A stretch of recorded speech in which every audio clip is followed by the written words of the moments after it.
जय राधा माधव कुंज बिहारी,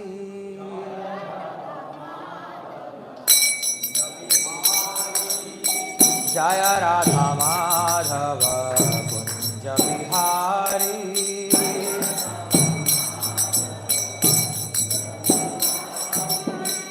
गोपी जन वल्लभा गिरिवरधारी,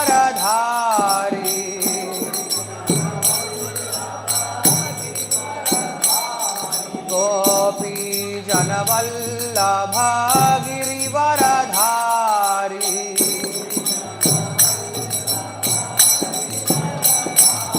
यशोदानंदन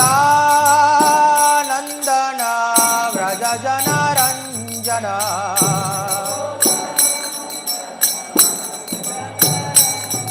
यशोदानंदन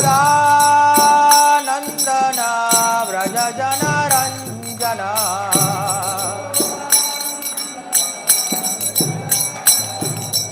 यमुना तीरावनचारी,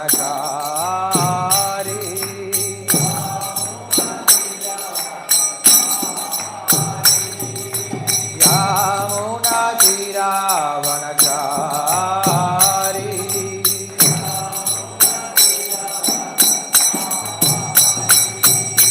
जय राधा माधव कुंज बिहारी,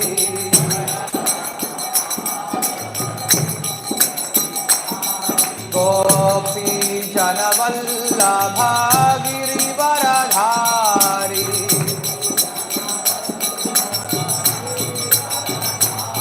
यशोदानंदन व्रज जनरंजन,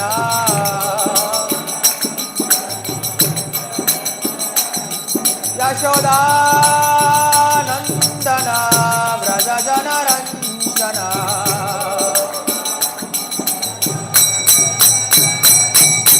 यमुना तीरावनचारी,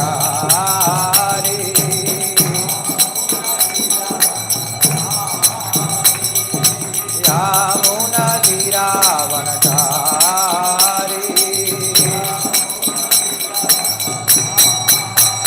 हरे कृष्णा कृष्णा कृष्णा हरे हरे, हरे राम राम राम हरे हरे।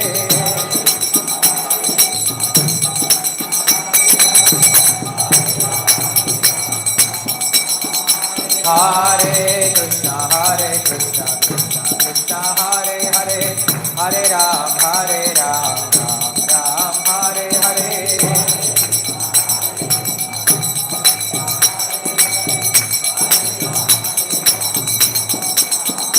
हरे कृष्णा कृष्णा कृष्णा हरे हरे, हरे राम राम राम हरे हरे।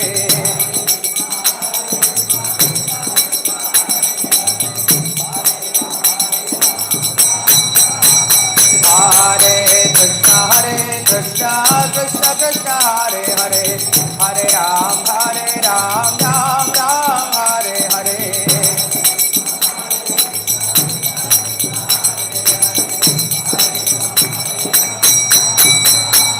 हरे कृष्णा कृष्णा कृष्णा हरे हरे, हरे राम राम हरे हरे।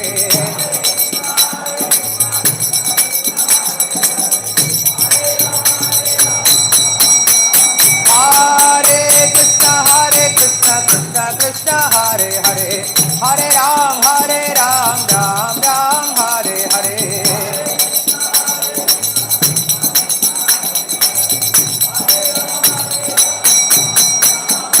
हरे कृष्णा कृष्णा कृष्णा हरे हरे, हरे राम राम हरे हरे।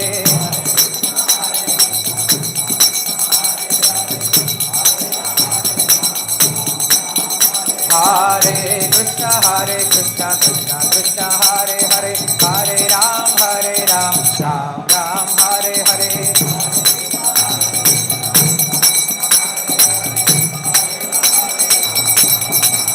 हरे कृष्णा कृष्णा हरे हरे, हरे राम राम राम हरे हरे।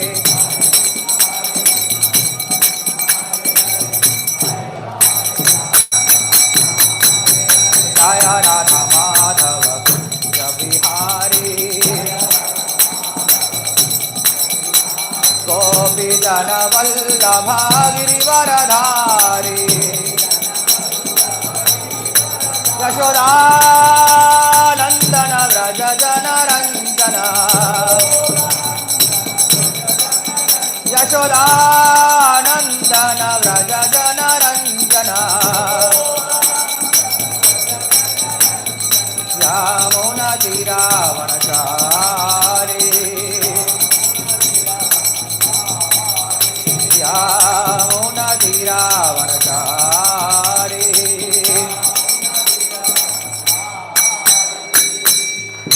ग्रंथराज श्रीमद्भागवतम की जय। श्रील प्रभुपाद की जय। सर्वशास्त्राब्धि पीयूषा सर्ववेदैक सत्फला सर्वसिद्धान्तरड्नाढ्य सर्वलोकैक दृक्पदा सर्वभागवत प्राण श्रीमद्भागवत प्रभो कलिद्वन्द्वोदिदादित्य श्रीकृष्ण परिवर्तिता परमानंद पाठाय प्रेमवर्षक्षरायते सर्वदा सर्वसेव्याय श्रीकृष्णाय नमोस्तुते मदेकबन्धो मत्सङ्गिन् मद्गुरो मन्महादन मन्निस्तारक मद्भाग्य मदानंद नमोस्तुते असाधुस्साधुदादायिन् अति नीचोतचाकरा आनमुञ्चकदा शृण्मां प्रेम्णा हृत्कण्ठयोस्फुराः। ॐ नमो भगवते वासुदेवाय।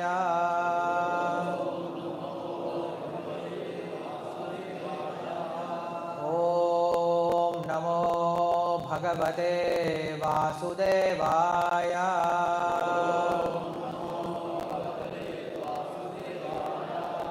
ॐ नमो भगवते वासुदेवाय।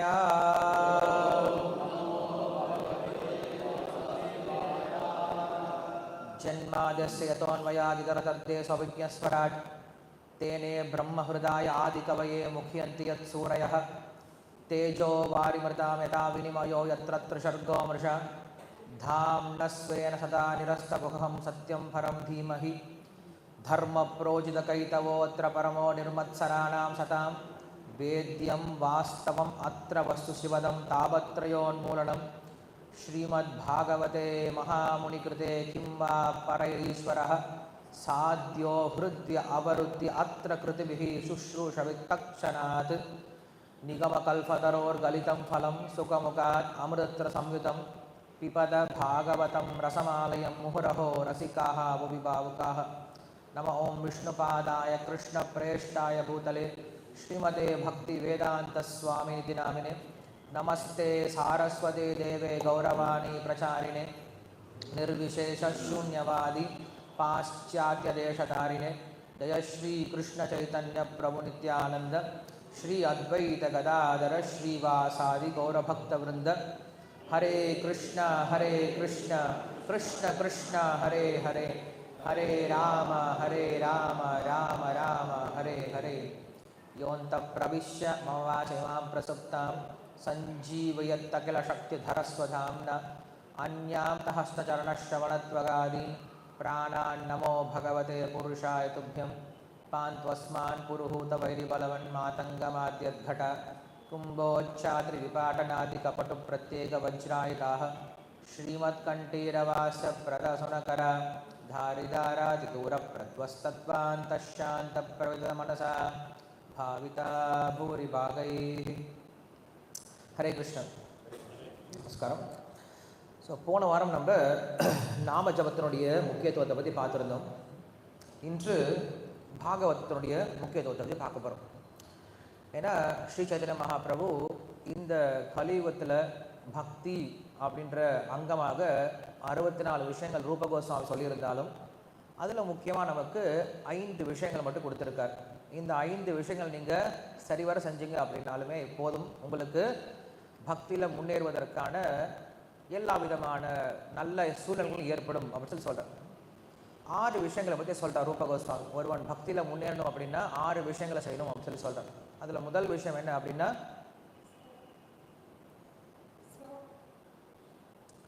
ரூப கோஸ்வாமி சொல்லக்கூடிய 6 விஷயங்கள், பக்தியில் முன்னேறுவதற்கான 6 விஷயங்கள். உற்சாகாத். என்னது? உற்சாகாத். உற்சாகம்னா என்னது? உற்சாகமா இருக்கிறது. பசங்கள் எங்க போனாங்க? யார் இன்சார்ஜ்? சரி, உற்சாகம் அப்படின்னு சொல்றோம். உற்சாகம் அப்படின்னா என்னது? உற்சாகம் அப்படின்னா பொதுவாக மக்கள் வந்து இந்த உலக விஷயங்கள் எப்படி தான் இருக்காங்க, ரொம்ப உற்சாகமாக இருக்காங்க, எல்லா விஷயங்களும் உற்சாகமாக இருக்காங்க.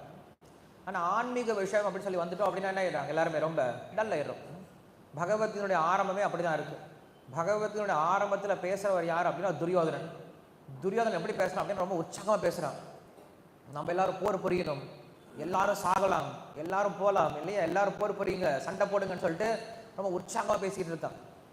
இதுவே அர்ஜுனனை பார்த்தோன்னு வச்சுக்கோங்களேன், அவன் தெரியுமா சொல்கிறான், கிருஷ்ணா சண்டை வேண்டாம், என்னை விட்டுரு, நான் இங்கேருந்து போயிடுறேன் அப்படின்னு சொல்லி சொல்கிறான். இதுதான் நம்மளுக்கு பௌதிக வாழ்க்கையும் ஆன்மீக வாழ்க்கையும் காட்டுது. பௌதிக வாழ்க்கையில் மக்கள் ஒரு பிரயோஜனம் இல்லை அப்படின்னு தெரிஞ்சும், இது நியாயமற்றதுன்னு தெரிஞ்சும், இது கடைசியில் நமக்கு வீழ்ச்சியை தான் கொடுக்கும் அப்படின்னு தெரிஞ்சுமே என்ன பண்ணுறாங்க, ரொம்ப கஷ்டப்பட்டு உழைக்கிறதுக்கு தயாராக இருக்காங்க. ஆனால் அர்ஜுனனை போல் பார்த்தீங்க அப்படின்னா பக்தர்கள், இதுதான் நமக்கு உண்மையிலேயே வாழ்க்கையில் சொத்து, இதுதான் நமக்கு உண்மையில் வரப்போகுது, இதுதான் நாம் செய்ய வேண்டியது, பகவானுக்கு இதுதான் விருப்பம் அப்படின்னு தெரிஞ்சு கூட என்ன பண்ணுறாங்க, வேண்டாம் விட்டுரு, நான் இப்படியே போயிடுறேன் அப்படின்னு நினைக்கிறாங்க. அப்போ கிருஷ்ணன் என்ன பண்ண வேண்டியதாக இருக்கு, அவங்கள உற்சாகப்படுத்த வேண்டியதாக இருக்குது இல்லையா. சண்டை போடுறா சண்டை போடுறா என்ன பண்ணுவான் கிருஷ்ணர், அவனை ஊக்குவிச்சுட்டே இருக்க வேண்டியதாக இருக்குது. ஸோ அதே போல் பக்தர்களுக்கு என்ன தேவை அப்படின்னா உற்சாகம் அப்படிங்கிற தேவை. அந்த உற்சாகம் எப்படி வரும் அப்படின்னா இந்த 5 விஷயங்களால் வரும் சொல்லி சொல்கிறாங்க. குழந்தைகள் பொதுவாக எப்பயும் உற்சாகமாக இருப்பாங்க. சின்ன பசங்களை நீங்கள் அடக்கி வைக்கவே முடியாது, இந்த பக்கம் அந்த பக்கம் ஓடிக்கிட்டே இருப்பாங்க, ரொம்ப உற்சாகமாக இருப்பாங்க. இதே ரொம்ப டல்லை போயிட்டாங்கன்னு வச்சுக்கோங்களேன், ஹாஸ்பிட்டலுக்கு கூட்டு போயிடுவோம். பையன் என்ன பண்ண மாட்டேங்கிறான், ஓடி ஆடி ஆட மாட்டேங்கிறேன், என்னாச்சுன்னு தெரியல, அப்படியே தேமையில உட்காந்துட்டு இருக்கான் அப்படின்னு சொல்லுவோம். டாக்டர் என்ன பண்ணுவார், அவனை செக் பண்ணி பார்ப்பாரு. செக் பண்ணிவிட்டு இவனுக்கு சரியான ஊட்டச்சத்து இல்லை சார், ஊட்டச்சத்து இல்லைம்மா, இவனுக்கு சரியான போஷாக்கு இல்லை, என்ன கொடுங்க, ஒரு வைட்டமின் டேப்லெட்டு, இந்த டேப்லெட்லாம் வைட்டமின் டேப்லெட்லாம் கொடுத்து, ப்ரோட்டீன் டேப்லெட்லாம் கொடுத்து என்ன பண்ணுவோம், கொஞ்சம் அவனை குஷிப்படுத்திடுவாங்க. அதுக்கப்புறம் என்ன பண்ணுவான், எந்திரிச்சு மறுபடியும் ஓடி ஆட விளையாட ஆரம்பிச்சிருவான் இல்லையா. ஸோ அதுபோல் இந்த ஆத்மாவானது டல்லாகிட்டே இருக்கும், இதை உற்சாகப்படுத்திக்கிட்டே இருக்கணும். இதை எப்படி உற்சாகப்படுத்த முடியும் அப்படின்னா இந்த 5 விஷயங்கள் தேவைன்னு சொல்லி சொல்கிறேன். இந்த 5 விஷயங்கள் நம்ம வாழ்க்கையில் தினசரி இருந்தது அப்படின்னா நம்மளுக்கு உற்சாகம் வந்துகிட்டே இருக்கும்னு சொல்லி சொல்கிறேன். எந்த 5 விஷயங்கள்? முதல்ல நாம ஜபம் அப்படிங்கிறது, 2வது பாகவத ஸ்ரவணம் அப்படிங்கிறது, 3வது சாது சங்கம் அப்படின்னு சொல்லி சொல்கிறது. பாகவத ஸ்ரவணம் அப்படின்னா படிக்கிறது, சாஸ்திரத்தை படிக்கிறது. முதல்ல ஜபம் செய்கிறது, 2வது சாஸ்திரத்தை படிக்கிறது, 3வது சாதுக்கள் கிட்ட இருந்து கேட்கறது, அதுதான் சாது சங்கம் அப்படின்னு சொல்லி சொல்கிறோம். சாது சங்கம் அப்படின்னா ஒரு பக்தர்கிட்ட இருந்து கேட்கறது சாது சங்கம். 4வது என்ன அப்படின்றது சின்னதாக பூஜை இல்லையா. என்ன பண்ணலாம், வீட்டில் ஒரு சின்ன பூஜை பண்ணலாம், எல்லாருக்கும் அந்த அந்த வாய்ப்பு இருக்குது இல்லையா. சின்னதாக ஒரு படம் வச்சு என்ன பண்ணலாம், ஒரு சின்ன பூஜை பண்ணலாம். இது 4வது விஷயம். 5வது விஷயம் அப்படின்னா கோயிலில் வந்து தரிசனம் பண்ணுறது. தினமும் என்ன பண்ணலாம், வந்து பகவானை பார்த்துட்டு ஒரு முறை நமஸ்காரம் பண்ணிட்டு கோயிலை சுற்றி வந்துட்டு என்ன பண்ணலாம், கோயிலில் தான் சின்ன சேவை பண்ணலாம், இல்லை கோயிலுக்கு வந்துட்டு போகலாம், கொஞ்சம் நேரம் உட்காந்து என்ன பண்ணலாம், பகவான் முன்னாடி உட்காந்து ஹரே கிருஷ்ண மந்திரமே சொல்லலாம், இல்லை சாஸ்திரம் படிக்கலாம் இல்லையா. இந்த 5 விஷயங்கள் ரொம்ப முக்கியமான விஷயம் சொல்லி சொல்கிறார். பகவத்கீதையினுடைய சாரமான விஷயம் இதுதான். பகவத்கீதை 18 அத்தியாயம். 18 அத்தியாயத்தில் நடுவில் வரக்கூடிய அத்தியாயம் என்னது, 9ஆம் அத்தியாயம். 9ஆம் அத்தியாயத்துக்கு பேர் என்னது, ராஜகுஹ்ய யோகம் இல்லையா, மிக ரகசியமான அப்படின்னு சொல்லி சொல்றது. அந்த 9ஆம் அத்தியாயத்தில் நடுவில் வரக்கூடிய ஸ்லோகம் என்னது, 14வது ஸ்லோகம். என்ன ஸ்லோகம் அது, 9-14. இதுதான் பகவத்கீதையினுடைய மத்தியில் இருக்கக்கூடிய ஸ்லோகம் அப்படின்னு சொல்றோம். மொத்த பகவத்கீதை இந்த ஸ்லோகத்தை சொல்றதா இருக்கு. புக்கையாவது ஓப்பன் பண்ணி பார்க்கலாம். சததம் கீர்த்தயந்தோ மாம் யதந்தஸ்ச திரவ்ரதாக நமஸ்யந்தஸ்ய மாம் பக்தியா நித்தியயுக்தா உபாசதே. கிருஷ்ணர் இந்த ஒரு ஸ்லோகத்தை சொல்றதுக்கு தான் மொத்த பகவத்கீதையும் பேசியிருக்கார். இந்த ஒரு ஸ்லோகம் சொல்றது தான் கீழே இறங்கி வந்திருக்கார். இந்த ஒரு ஸ்லோகத்துக்கு தான் இத்தனை ஆர்ப்பாட்டமும் இத்தனை ட்ராமாவும் இத்தனை லீலைகளும் இந்த ஒரு ஸ்லோகத்தை தான் சொல்லி கொடுக்குறது. இந்த ஒரு ஸ்லோகத்தில் பார்த்தீங்க அப்படின்னா சததம் கீர்த்தயந்தோமா இல்லையா, நம்மளும் சொல்கிறோம் இல்லையா. என்ன சொல்கிறோம், ஒருவன் வந்து எப்படி ஹரே கிருஷ்ணா மந்திரத்தை தொடர்ந்து சொல்ல முடியும் அப்படின்ற விஷயத்த சைத்தன்ய மகாபிரபு நம்மளுக்கு சொல்றார். என்ன சொல்றார் அவர், திருநாதபி சுனீச்சேன தரோரபி சகிஷ்ணுன அமானின மானதேன கீர்த்தனிய சதா ஹரிஹி சததம் கீர்த்தயந்தோமா. கிருஷ்ணர் சொல்றதா இருக்கு.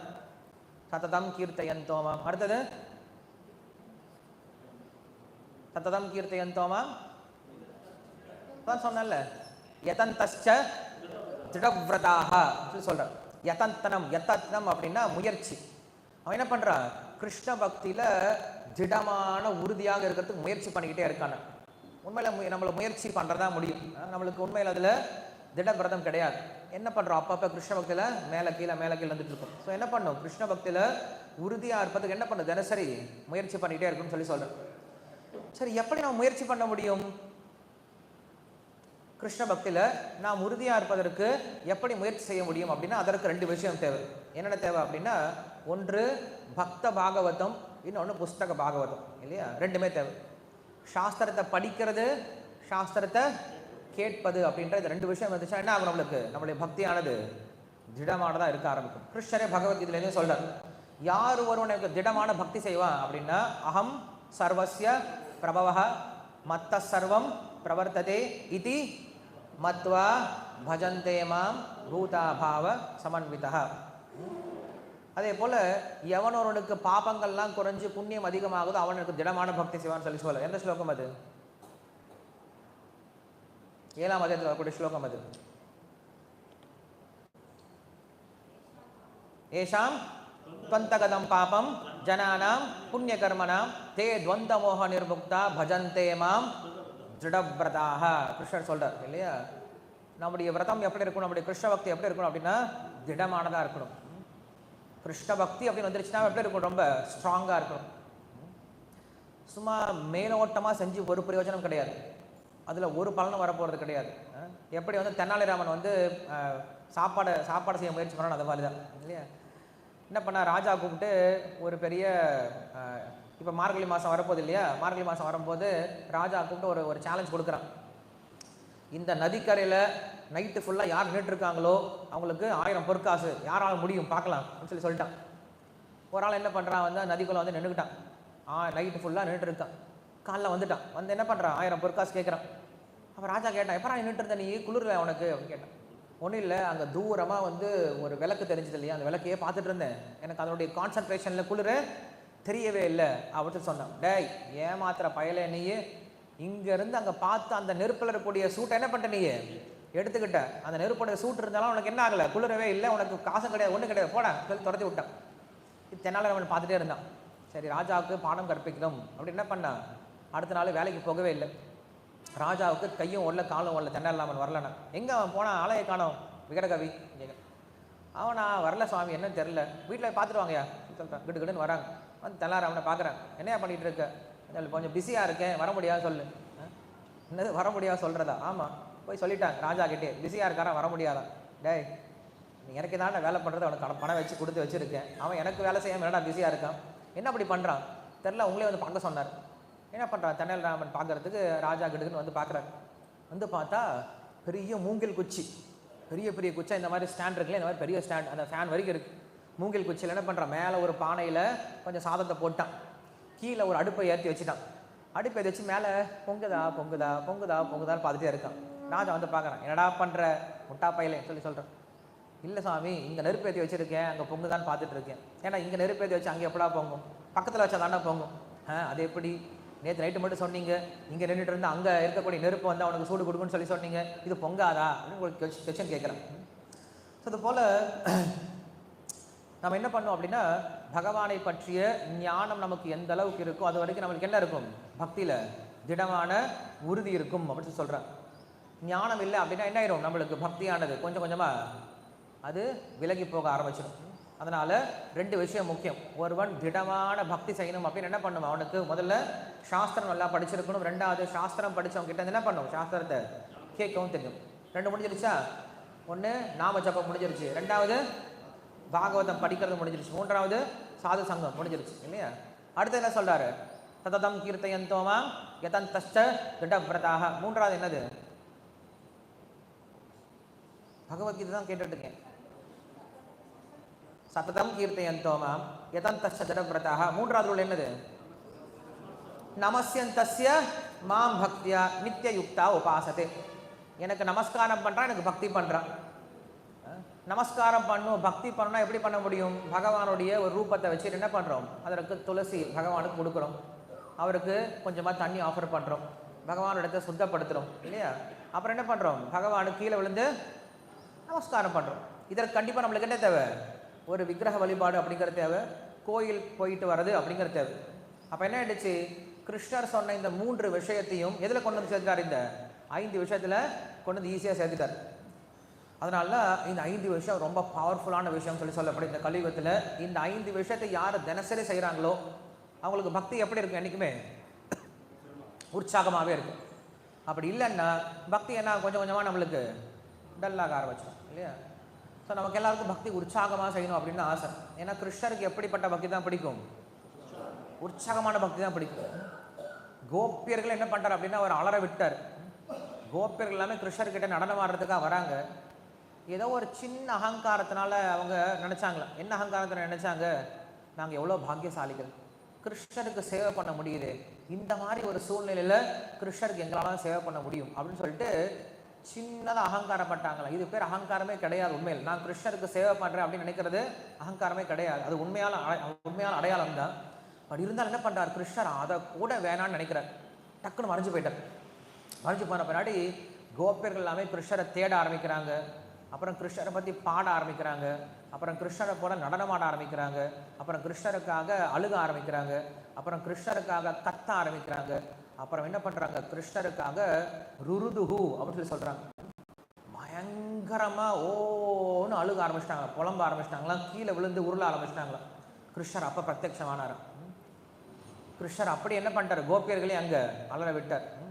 சைத்தன்ய மகாபிரபு எப்படி இருந்தார் அப்படின்னா அவர் ஹரே கிருஷ்ணான்னு சொன்னால் போதுமா என்ன பண்ணுவார்? பிம்பாம் பால் மாதிரி ஜம்ப் பண்ண ஆரம்பிச்சிருவார். ரத யாத்திரையில் அவர் மகாமந்திரத்தை பாடும் பொழுது அவர் கண்ணிலேருந்து வரக்கூடிய தண்ணீர் வந்து எப்படி இருக்குன்னா பைப்லேருந்து வரக்கூடிய தண்ணீர் எல்லாரையும் எப்படி நினைச்சிருவோம் அது போல எல்லாம் நினைச்சிருவான். இரவு நேரத்தில் அவருடைய இந்த கிருஷ்ண பக்தி யாராலையும் கட்டுப்படுத்த முடியாதான் கம்பீரா அப்படின்ற அந்த அறையில் தன்னுடைய முகத்தை என்ன பண்ணுவார்? அந்த செவுத்தில் வச்சு தேய்ச்சிப்பார்.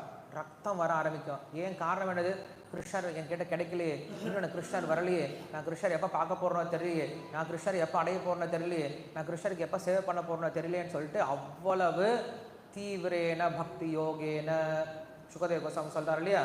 அகாம சர்வ காமோவா மோக்ஷக்காம உதாரதி தீவிரேன பக்தி யோகேன எஜேத புருஷம் பரம். அப்படி இருந்தால் மட்டும்தான் கிருஷ்ணர்கிட்ட போய் சேர முடியுமே தவிர ஏனோ தானன்ட்டு பக்தி செஞ்சுட்டு இருந்தோம் அப்படின்னா கிருஷ்ணர்கிட்ட கிடையாது, எங்கேயும் போய் சேர முடியாது. கிருஷ்ணர் அதான் சொல்கிறார், மனுஷானாம் சகசிரேஷு கஷ்டித் யததி சித்தையே யததாமபி சித்தானாம் கஷ்டின் மாம் வேதி தத்வதः பகுநாம் ஜன்மநாமந்தே ஞானவான் மாம் பிரபத்யதே வாசுதேவ சர்வமிதி ச மகாத்மா சுதுர்லபः சொல்கிறார். கிருஷ்ணருக்கே ரொம்ப அரிதானவன் சொல்லி சொல்கிறார். நமக்கு அரிதானவர் கிடையாது, கிருஷ்ணருக்கே ரொம்ப ரேரா இந்த மாதிரி பக்தர்களை பார்க்குறது. ஒரு மொத்த பிரபஞ்சத்தை உருவாக்கி பகவான் படைத்து காத்து அழிக்கக்கூடிய இந்த ஒரு சிருஷ்டியில் பார்த்தோம் அப்படின்னா அந்த பகவானுக்கு ஒரு 10-15 பேரோ கிடைக்கிறது ரொம்ப கஷ்டமா. கோடிக்கணக்கான ஜீவாத்மாக்கள் அவர் என்ன பண்ணுறாரு? சல்லடை போட்டு ஒரு 10-15 பேர் எடுத்துகிட்டு போகிறான்னு சொல்லி சொல்கிறார். அதுலேயும் கிடைக்காது, ரொம்ப கஷ்டம் அர்ஜுனான்னு சொல்லி சொல்கிறார். ஸோ அப்படிப்பட்ட போட்டியில் நம்ம எல்லோரும் இருந்துகிட்ருக்கோம். நான் பகவானை அடையணும் அப்படின்னா அந்த அளவுக்கு என்ன இருக்கணும் அப்படின்னா நம்மளுக்கு தீவிரத்தன்மை இருக்கணும், செய்கிற வேலையில் தீவிரத்தன்மை இருக்கணும் இல்லையா? எந்த வேலையாக இருந்தாலும் சரி. அப்படி இல்லைன்னா அதில் என்ன கிடைக்காது? நம்மளுக்கு ஒரு பிரயோஜனமும் கிடைக்காது. இல்லைன்னா அதை செய்யவே கூடாது. செய்வதை திருந்தச்சைன்னு சொல்லி சொல்கிறது இல்லையா? இல்லைன்னா என்ன பண்ணக்கூடாது? அதை செய்ய தேவையில்லை. மற்ற வேலையை பண்ணுற வேலை பண்ண போயிடலாம் இல்லையா? நம்ம ஹரே கிருஷ்ணா மந்திரம் ஜபம் பண்ணுறோன்னா என்ன பண்ணலாம்? உட்காந்து ஜபத்தை ஒழுங்காக பண்ணலாம். அந்த சமயத்தில் வேறு எந்த வேலையும் நம்மளுக்கு தேவையே இல்லை. ஹரே கிருஷ்ணா மந்திரம் சொல்கிறோம் அப்படின்னா உட்காந்து ஹரே கிருஷ்ணா மந்திரம் மட்டும் சொல்லலாம். மற்ற எல்லா வேலையும் காத்துட்ருக்கலாம். காலையில் அந்த 1 மணி நேரமோ 2 மணி நேரமோ நம்ம என்ன பண்ணுறோம்? மற்ற எல்லாத்தையும் பக்கத்தில் வச்சுட்டு யாருக்கு மட்டும்தான் நேரம் கொடுக்க போகிறோம்? மகாமந்திரத்துக்கு மட்டும்தான் நேரம் கொடுக்க போகிறோம். அது எந்த சேவையாக இருந்தாலும் சரி, எவ்வளோ பெரிய தலைப்புற காரியமாக இருந்தாலும் சரி, நம்ம என்ன பண்ண போகிறோம்? ஹரே கிருஷ்ணா மந்திரத்துக்கு மட்டும் முக்கியத்துவம் கொடுக்கும். அப்படி கொடுத்தா மட்டும்தான் மந்திரம் நமக்கு என்ன பண்ணும்? ருச்சியை கொடுக்கும். நாம் ஏனோ தானன் மந்திரத்தை பண்ணோன்னா மந்திரம் நமக்கு சித்திக்கவே சித்திக்காது. ஏதாமா பிரபத்தியந்தே தாம் ததைவ பஜாமியகம் மம வர்த்மானு வர்த்தந்தே மனுஷ்யா பார்த்த சர்வசக. கிருஷ்ணர் சொல்றார், அர்ஜுனா நீ என்கிட்ட எப்படி நடந்துக்கிறியோ அதே போல் உனக்கு பிரதிபலன் கொடுக்குறேன்னு சொல்லி சொல்கிறார். நீ என்கிட்ட சீரியஸாக வந்து அப்படின்னா உன்னை நான் சீரியஸாக எடுத்துக்கிறேன். நீ எனக்கு காமெடியாக வந்து அப்படின்னா உன்னை காமெடியாக எடுத்துப்பேன். நம்ம வாழ்க்கையை காமெடி ஆக்கிடுவார் கிருஷ்ணர் இல்லையா? நம்மளை பார்த்து எல்லாம் சிரிக்கிற மாதிரி ஆக்கிடுவார். அதனால் கண்டிப்பாக நம்ம எல்லாருக்கும் ரிலாக்ஸேஷன் தேவை தான். ஆனால் ரிலாக்ஸேஷன் எங்கே எடுத்துக்கூடாது? பக்தியில் ரிலாக்ஸேஷன் பண்ணாதீங்க. ஜபம் பண்ணும்போது தூங்காதீங்க இல்லையா? தூங்கும் போது ஜபம் பண்ணியிருக்கீங்களா?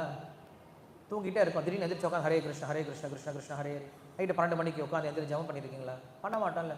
தூங்கும் போது ஜபம் பண்ணுறது கிடையாது. ஜபம் பண்ணும்போது மட்டும் ஏன் தூங்கணும் இல்லையா? வேலையே பண்ணிகிட்டு இருக்கோம், திடீர்னு வியாபாரம் பண்ணிகிட்டு இருக்கோம். வியாபாரம் பண்ணி திடீர்னு ஹரே கிருஷ்ண ஹரே கிருஷ்ண கிருஷ்ண கிருஷ்ண ஹரே மந்திரம் சொல்கிறோமா, ஒரு மாலை சொல்கிறோமா? கண்டிப்பாக கிடையாது. வியாபாரத்துக்கு போயிட்டோம் அப்படின்னா எதுவுமே கண்ணுக்கு தெரியாது. குதிரைக்கு கடிவாளம் கட்டின மாதிரி அப்படியே ஓடிட்டே இருக்கும், கட கட கடன் காலையிட்டு ஓடிட்டே இருக்கும். வியாபாரம் பண்ணும்போது ஜபம் பண்ணுறது கிடையாது. ஜபம் பண்ணும்போது மட்டும் ஏன் வியாபாரத்தை பற்றி நினைக்கணும்? சமைச்சிக்கிட்டு இருக்கும், சமைச்சிட்டே இருக்கும், நடுவில் நிறுத்திட்டு ஹரே கிருஷ்ண ஹரே கிருஷ்ண கிருஷ்ண கிருஷ்ண ஹரே ஹரே. அதெல்லாம் தீஞ்சி போயிடும் இல்லையா? அப்படி செய்யணுமா? கண்டிப்பாக செய்கிறது கிடையாது இல்லையா? சமைக்கும் போது ஜபம் பண்ணுறது கிடையாது. அது ஜபம் பண்ணும்போது மட்டும் ஏன் சமைக்கணும்? இந்த பக்கம் ஹரே கிருஷ்ண ஹரே கிருஷ்ண, இந்த பக்கம் சமைச்சிட்டு இருக்கு ஹரே கிருஷ்ண ஹரே கிருஷ்ண கிருஷ்ண கிருஷ்ண. எதை பண்ணுறதே தெரியல. செல்ஃபோன் பார்த்து ஹரே கிருஷ்ண ஹரே கிருஷ்ண கிருஷ்ண கிருஷ்ண ஹரே ஹரே. டிவி பார்த்துட்டு ஹரே கிருஷ்ண ஹரே கிருஷ்ண. ஒவ்வொரு ஜன்னலாக பிடிச்சிப்பாங்க. ஜன்னல்லாம் சரியாக இருக்கா, எல்லாமே எல்லா பொருளாக சரியாக இருக்கா இல்லையா? வேஸ்ட்லாம் சரியாக இருக்கா? எதற்கு? எல்லாத்தையும் மறந்துட்டு என்ன பண்ணும்? மகாமந்திரம் அப்படின்னா மகாமந்திரம் மட்டும் பண்ண முயற்சி பண்ணுங்க. முதல் விஷயம், போன வாரமே இதை பற்றி பார்த்துருக்கோம். இன்றைக்கி நான் பார்க்க வேண்டிய விஷயம் என்ன அப்படின்னா ஸ்ரீமத் பாகவதம் அப்படிங்கிற கிரந்தம். ஸ்ரீமத் பாகவதம் அப்படின்னா என்ன அப்படின்னா பகவானே தான் ஸ்ரீமத் பாகவதம். ஸ்ரீமத் பாகவதத்துக்கும் கிருஷ்ணருக்கும் எந்த விதமான வித்தியாசம் கிடையாதுன்னு சொல்லி சொல்கிறோம்.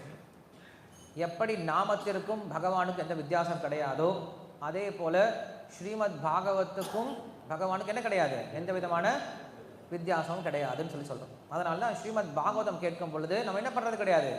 ஆல்டரத்தை வந்து நமஸ்காரம் கூட பண்ணுறது கிடையாது. அது ஒரு பயிற்சியாகவே இருந்துட்டு இருக்குது. என்ன பண்ணுறோம்? பாகவதம் கேட்டுருக்கோம், ஆல்டர் திறக்கிறாங்க, நமஸ்காரம் பண்ண மாட்டாங்க. பொதுவாக என்ன பண்ணுவாங்க அப்படின்னா பாகவதம் கேட்டுருப்பாங்க. ஏன்னா ரெண்டு வித்தியாசம் கிடையாது அப்படின்னு சொல்லிட்டு. அப்போ நம்ம என்ன பண்ணுறோம்? வித்தியாசம் பார்க்க ஆரம்பிச்சுன்னா என்ன அர்த்தம்? இது வேற அது வேற நினச்சிட்டு இருக்கோம். பட் ஸ்ரீமத் பாகவதம் அப்படிங்கிறது அப்படி கிடையாது. ஸ்ரீமத் பாகவதம் அப்படிங்கிற விஷயத்தை பற்றி நமக்கு ஸ்ரீமத் பாகவத்திலே வியாசதேவர் சொல்றார், கிருஷ்ண ஸ்வதாமோபகதோ தர்மஜானாதிபிஸ்ஸஹ கலௌ நஷ்டத்ருஷமேஷ புராணார்கோ அதுநோதிதா அப்படின்னு சொல்றார். கிருஷ்ணர் இந்த கலியுகத்தில் இருந்து கிளம்பி போயிட்டார். கலியுகம் ஆரம்பத்தில் கிளம்பி போயிட்டார். போனதுக்கு அப்புறம் கிருஷ்ணரோட சேர்ந்து என்ன ஆயிடுச்சான்? தர்ம ஜானம் எல்லாமே அவரோட சேர்ந்து போயிடுச்சான். அப்போ இந்த கலியுகத்தை யார் காப்பாற்றுறது அப்படின்னு சொல்லி கேட்கும்போது வியாசதேவர் சொல்கிறாரு, அதே கிருஷ்ணர் என்ன பண்ணியிருக்காரு? இந்த கலியுகத்தில் ஸ்ரீமத் பாகவத ரூபத்தில் வந்து அவதாரம் பண்ணியிருக்காரு.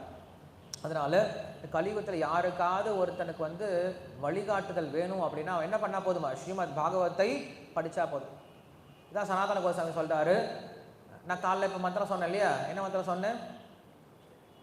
காலைல இப்போ மகாமந்திரம் ஒரு மந்திரம் சொன்னேன் இல்லையா? ஸ்ரீமத் பாகவதனுடைய பெருமையை சொல்லக்கூடிய மந்திரம். சர்வசாஸ்திராப்தி பீயூஷா. சர்வசாஸ்திராப்தி அப்படின்னா சாஸ்திரம் அப்படிங்கிற ஒரு பெரிய கடல். கொஞ்சம் நச்சம் கிடையாது, நிறைய விஷயங்கள் உள்ள இருக்கு. அந்த கடல்ல இருந்து நம்மளுக்கு என்ன தேவை? முத்து தேவை இல்லையா? மீன் தேவையில்லை. நம்ம யாரும் வந்து பெங்காலிஸ் கிடையாது இல்லையா? நம்மளுக்கு முத்து தான் தேவை. ஸோ என்ன பண்ணுவாங்கன்னா அப்போல்லாம் கடலில் முத்து குளிக்கிறதுக்காக உள்ள குதிச்சாங்க அப்படின்னா 4 மணி நேரம் 5 மணி நேரம் ஆகும், 8 மணி நேரம் கூட ஆகும். என்ன பண்ணுவாங்க? அந்த முத்தை தேடி வெளில கொண்டு வருவாங்க. கொண்டு வந்து அது பெரிய சக்ஸஸ்ன்னு சொல்லி சொல்லுவாங்க. முத்து ரொம்ப சீக்கிரம் கிடைச்சிடாது இல்லையா? அங்கங்கே எப்பயாவது கிடைக்கும். ஆனால் ஸ்ரீமத் பாகவதம் அப்படிங்கிற இந்த புராணத்தில் எப்படி தெரியுமா இருக்கு? ஒரு கடல் ஃபுல்லாக முத்தாக இருந்தால் எப்படி இருக்கும்? வெறும் முத்துக்கடலாக இருக்கு. நம்ம கிட்ட இருக்கக்கூடிய கடலாம் எப்படிப்பட்ட கடலாக இருக்கு? உப்பு கடலாக இருக்கு. ஸ்ரீமத் பாகவதம் என்ன கடலா? முத்துக்கடல் அப்படின்னு சொல்லி சொல்றாங்க. நீங்க இறங்குனாவே அதுல என்னதான் இருக்கு? ஆரம்பத்திலிருந்து கடைசி வரைக்கும் வெறும் முத்தாவே கிடக்குது. சர்வசாஸ்திராப்தி பீயூஷ சர்வ வேதைக சத்பல அப்படின்னு சொல்றாங்க. வேதத்துல இதை செஞ்சா உங்களுக்கு இந்த பலன் கிடைக்கும், இதை செஞ்சா இந்த பலன் கிடைக்கும் அப்படின்னு சொல்லிட்டு சொல்லியிருக்கு. அப்ப என்ன பண்ணும்? ஒவ்வொன்றுக்கும் ஒருத்தர்கிட்ட ஓடிட்டு இருக்கணும். ஆரோக்கியம் வேணா சூரியன் கிட்ட ஓடு, நல்ல மனைவி வேணா பார்வதி கிட்ட ஓடு, இல்லையா? உனக்கு புகழ் வேணும் அப்படின்னா வாயு கிட்ட ஓடு, பணம் வேணும் அப்படின்னா அக்னி கிட்ட ஓடு, ஒவ்வொரு தேவதைகளும் சொல்லிட்டு இருப்பாங்க, ஒவ்வொரு பலன் கிடைக்கும். ஆனால் ஸ்ரீமத் பாகவதம் அப்படின்ற ஒரே ஒரு கிரந்தத்தை நம்ம தினசரி படிக்க ஆரம்பித்தோம் அப்படின்னு என்ன கிடைக்குமா? சர்வ வேதைக்க சத்பலா, வேதத்தில் சொன்ன எல்லா பலன்களும் நம்மளுக்கு இதிலே கிடைச்சிருக்கு. சர்வசாஸ்திராப்தி பியூஷா சர்வ வேதைக்க சத்பலா சர்வ சித்தாந்த ரட்நாட்ய அப்படின்னு முக்கியமான விஷயம் சொல்கிறேன். சர்வ சித்தாந்த அப்படின்னு சொல்லி சொல்கிறேன். சித்தாந்தம்னா என்னது?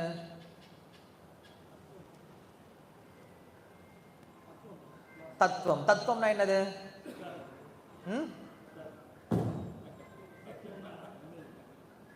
உண்மை அப்படின்னு சொல்லி சொல்கிறோம். ஓய், என்ன ஆஃப் ஆகிடுச்சு? தத்துவம் அப்படின்னா உண்மை அப்படின்னு சொல்லி சொல்லலாம், இல்லையா? அப்போ சித்தாந்தம் அப்படின்னா என்னென்னா, இப்போ உதாரணத்துக்கு ஈஷோபனிஷத் அப்படின்னு ஒரு உபனிஷத் படிக்கிறோம், இல்லையா? அந்த ஈஷோபனிஷத்துலேருந்து நாம் தெரிஞ்சுக்கக்கூடிய விஷயம் ஒரே ஒரு உண்மை தான். என்ன உண்மை தெரியுமா?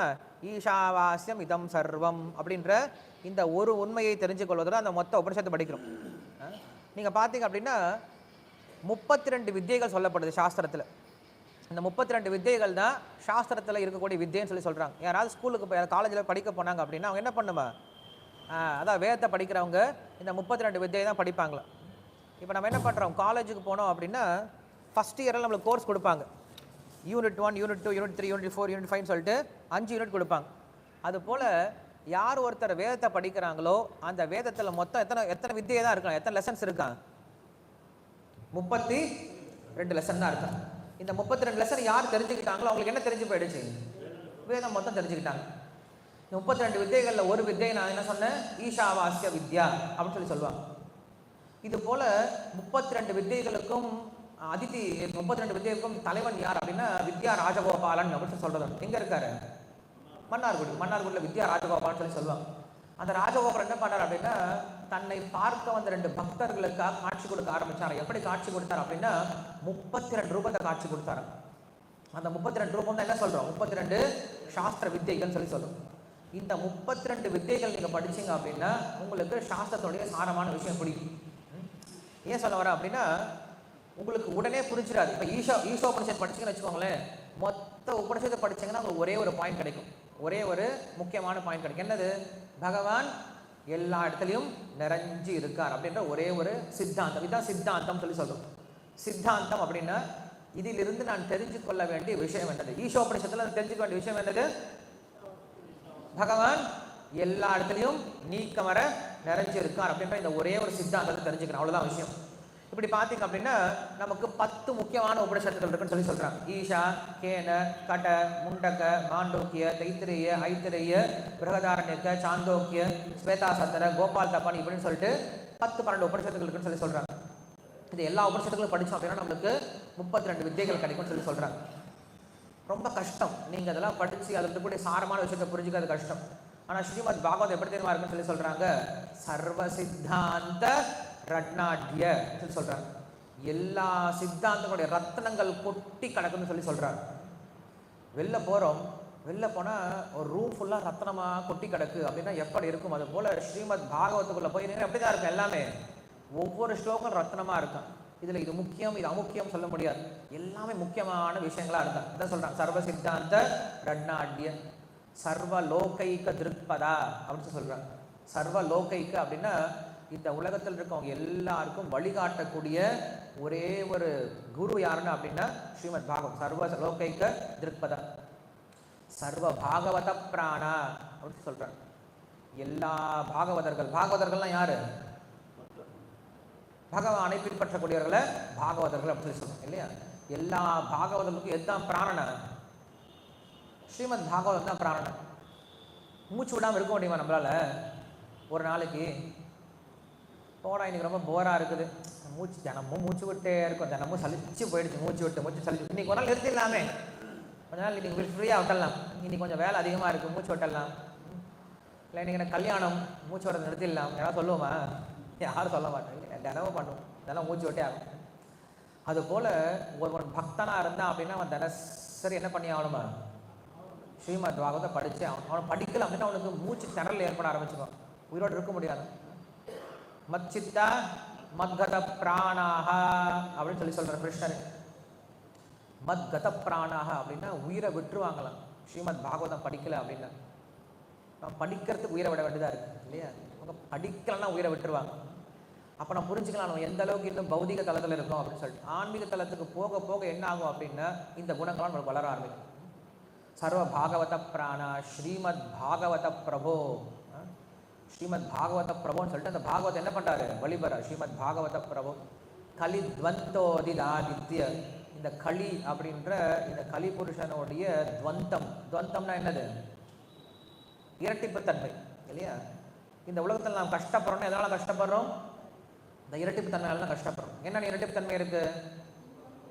சுகம் துக்கம், மானம் அபமானம், வெற்றி தோல்வி, ஆரோக்கியம் நோய் இல்லையா? என்னென்னலாம் இருக்கு? குளிர் வெப்பம், நல்லது கெட்டது, லாபம் நஷ்டம். கரெக்ட், லாபம் நஷ்டம். என்னது? நண்பன் எதிரி இல்லையா? என்ன பண்ற இந்த உலகம் முழுக்க? விருப்பு வெறுப்பு, ஆண் பெண், ஆண் பெண்ணாலையும் பெண் ஆனாலையும், பகல் இரவு, மொபைல் லேப்டாப், ஃபேஸ்புக் ட்விட்டர், இனிமேல் இப்படி தான் கொண்டு போகணும் இல்லையா? இனிமேல் வாழ்க்கை அப்படி தான் வந்துட்டு இல்லையா?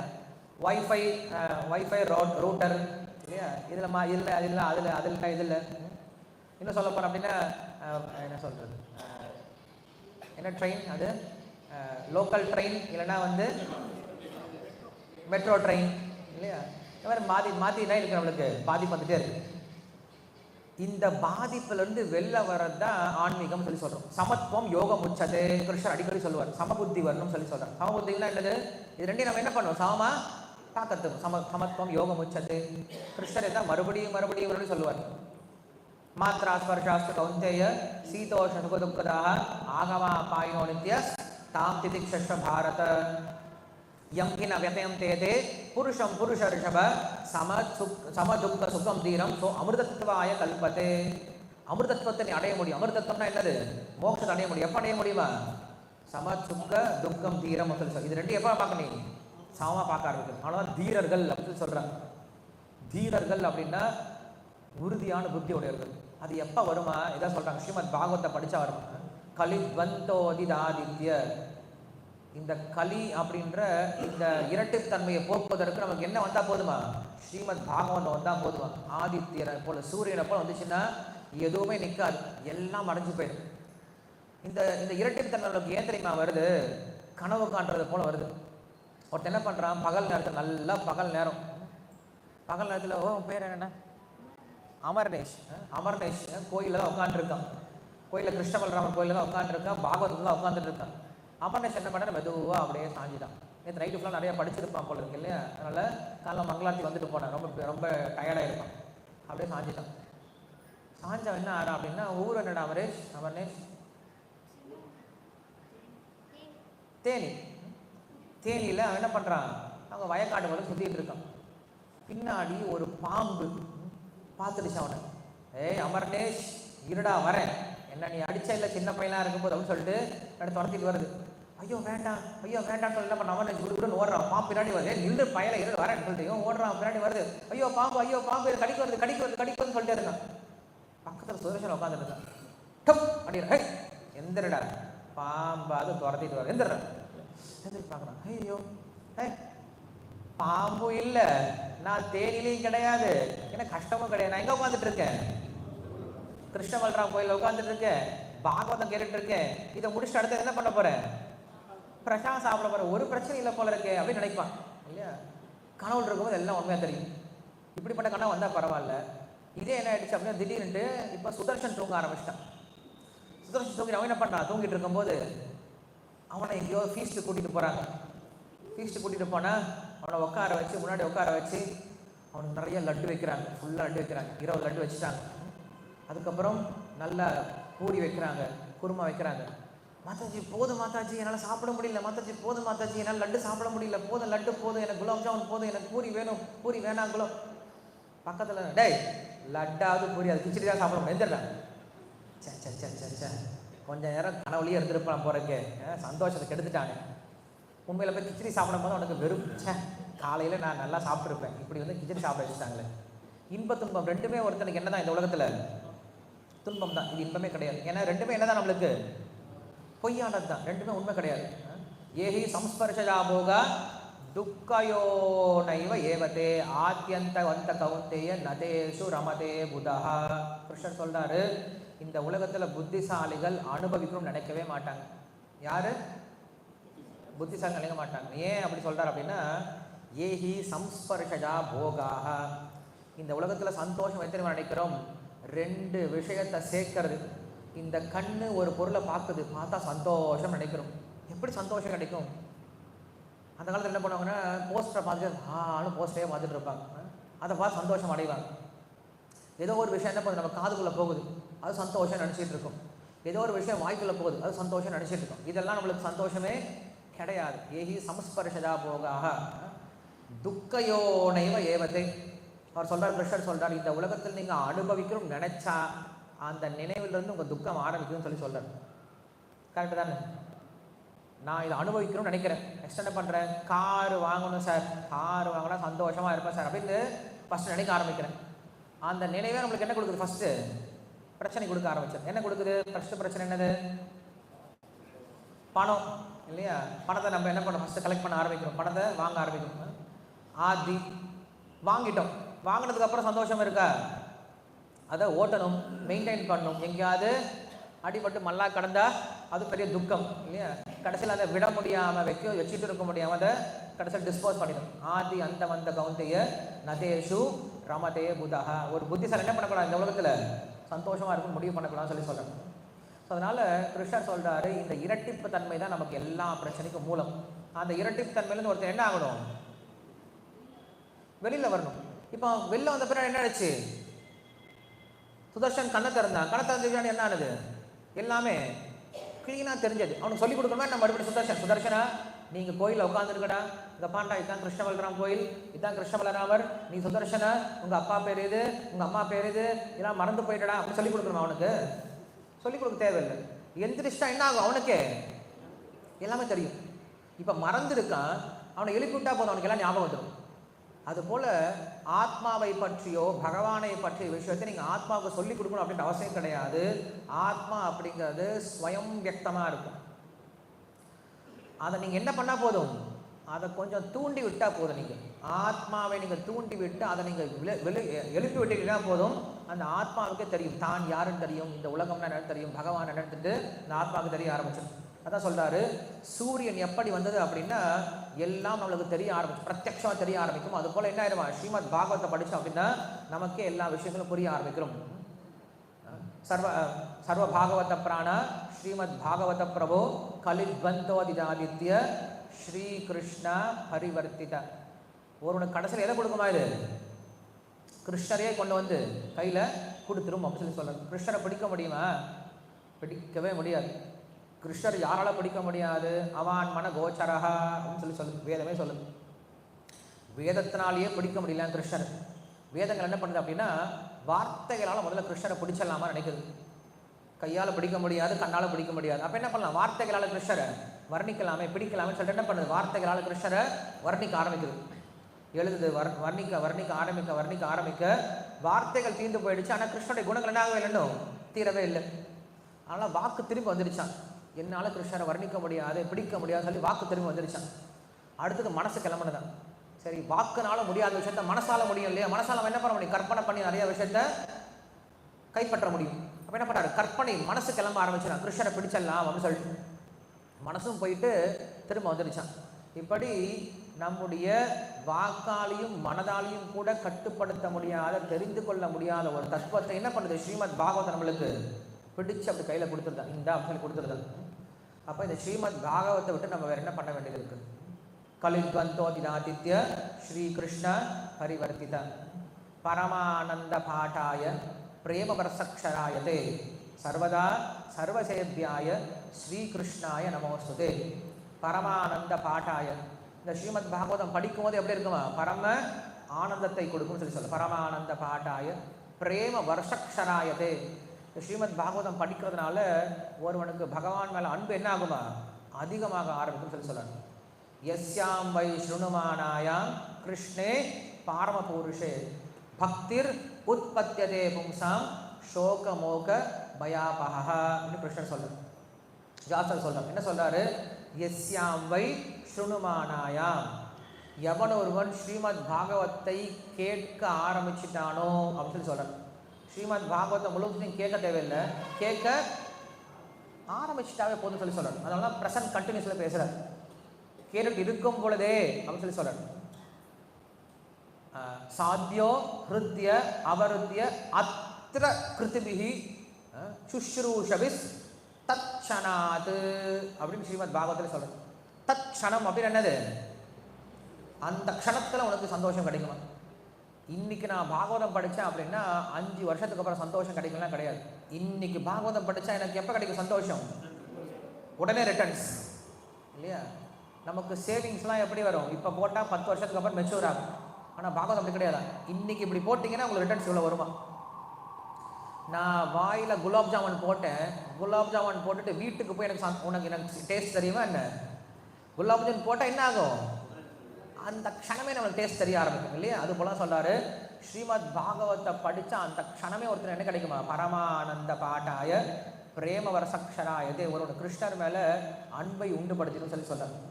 அதை கேட்டாவே போதும் சொல்லி சொல்லுங்க. பிரேம வரசக்ஷராயதே சர்வதா சர்வசேபியாய, எல்லாராலையும் சேவை பண்ணக்கூடியதாக இருக்கான். யாரால? எல்லா ரிஷிகளாலையும், எல்லா தேவதைகளாலையும், எல்லா பக்தர்களாலையும் சேவை பண்ணக்கூடிய ஒரே ஒரு கிரந்தம் என்ன? சர்வதா சர்வசேவியாய ஸ்ரீ கிருஷ்ணாய நமோஸ்தே அப்படின்னு சொல்லி முடிக்கிறார். முடிச்சுட்டு அவர் பாகவத்தை இப்போ பர்சனலாக பேச ஆரம்பிக்கிறார். மதேக பந்தோஹோ, எனக்கு ஒரே ஒரு பந்து இந்த உலகத்தில் யார் தானே? அது பாகவதம் மட்டும்தான். எனக்கு வேறு யாரும் நண்பர்கள் கிடையாது. பாகவத்தை நீங்கள் படிக்க ஆரம்பிச்சிங்க அப்படின்னா கிருஷ்ணர் உங்களோட பேச ஆரம்பிக்கிறார். அதில் இருக்க எல்லாரும் உங்களோட பேச ஆரம்பிக்கிறார். குந்தி மகாராணி கிட்ட பேசுவாங்க இல்லையா? அதில் இருக்கக்கூடிய கர்தம ரிஷி உங்ககிட்ட பேச ஆரம்பிக்கிறார். கபிலமுனி உங்களோட பேச ஆரம்பிக்கிறார். நரசிம்மர், பிரகலாதர், வாமரர், எத்தனை பேர் இருக்காங்க, எல்லாரும் உங்களோட பேச ஆரம்பிக்கிறார். மதேக பந்தோ மத் சங்கின், என்னுடைய ஒரே ஒரு சங்கம் இது மட்டும்தான், எனக்கு வேற எந்த சங்கமும் கிடையாது. மதேக பந்தோ மத் சங்கின் மத் குரோஹோ அப்படின்னு சொல்லுவேன். என்னோட குரு யானதா? ஸ்ரீமத் பாகவத். மத் குரோ மத் ஆஸ்ரயா, என்னோட ஒரே ஒரு தஞ்சம் என்னதானா? ஸ்ரீமத் பாகவத். மதேக பந்தோ மத் சங்கின் மத் குரோ. ஸ்லோகம் எப்படி போகுது? படிச்சியா? ஸ்லோகம் படிச்சியான்னு?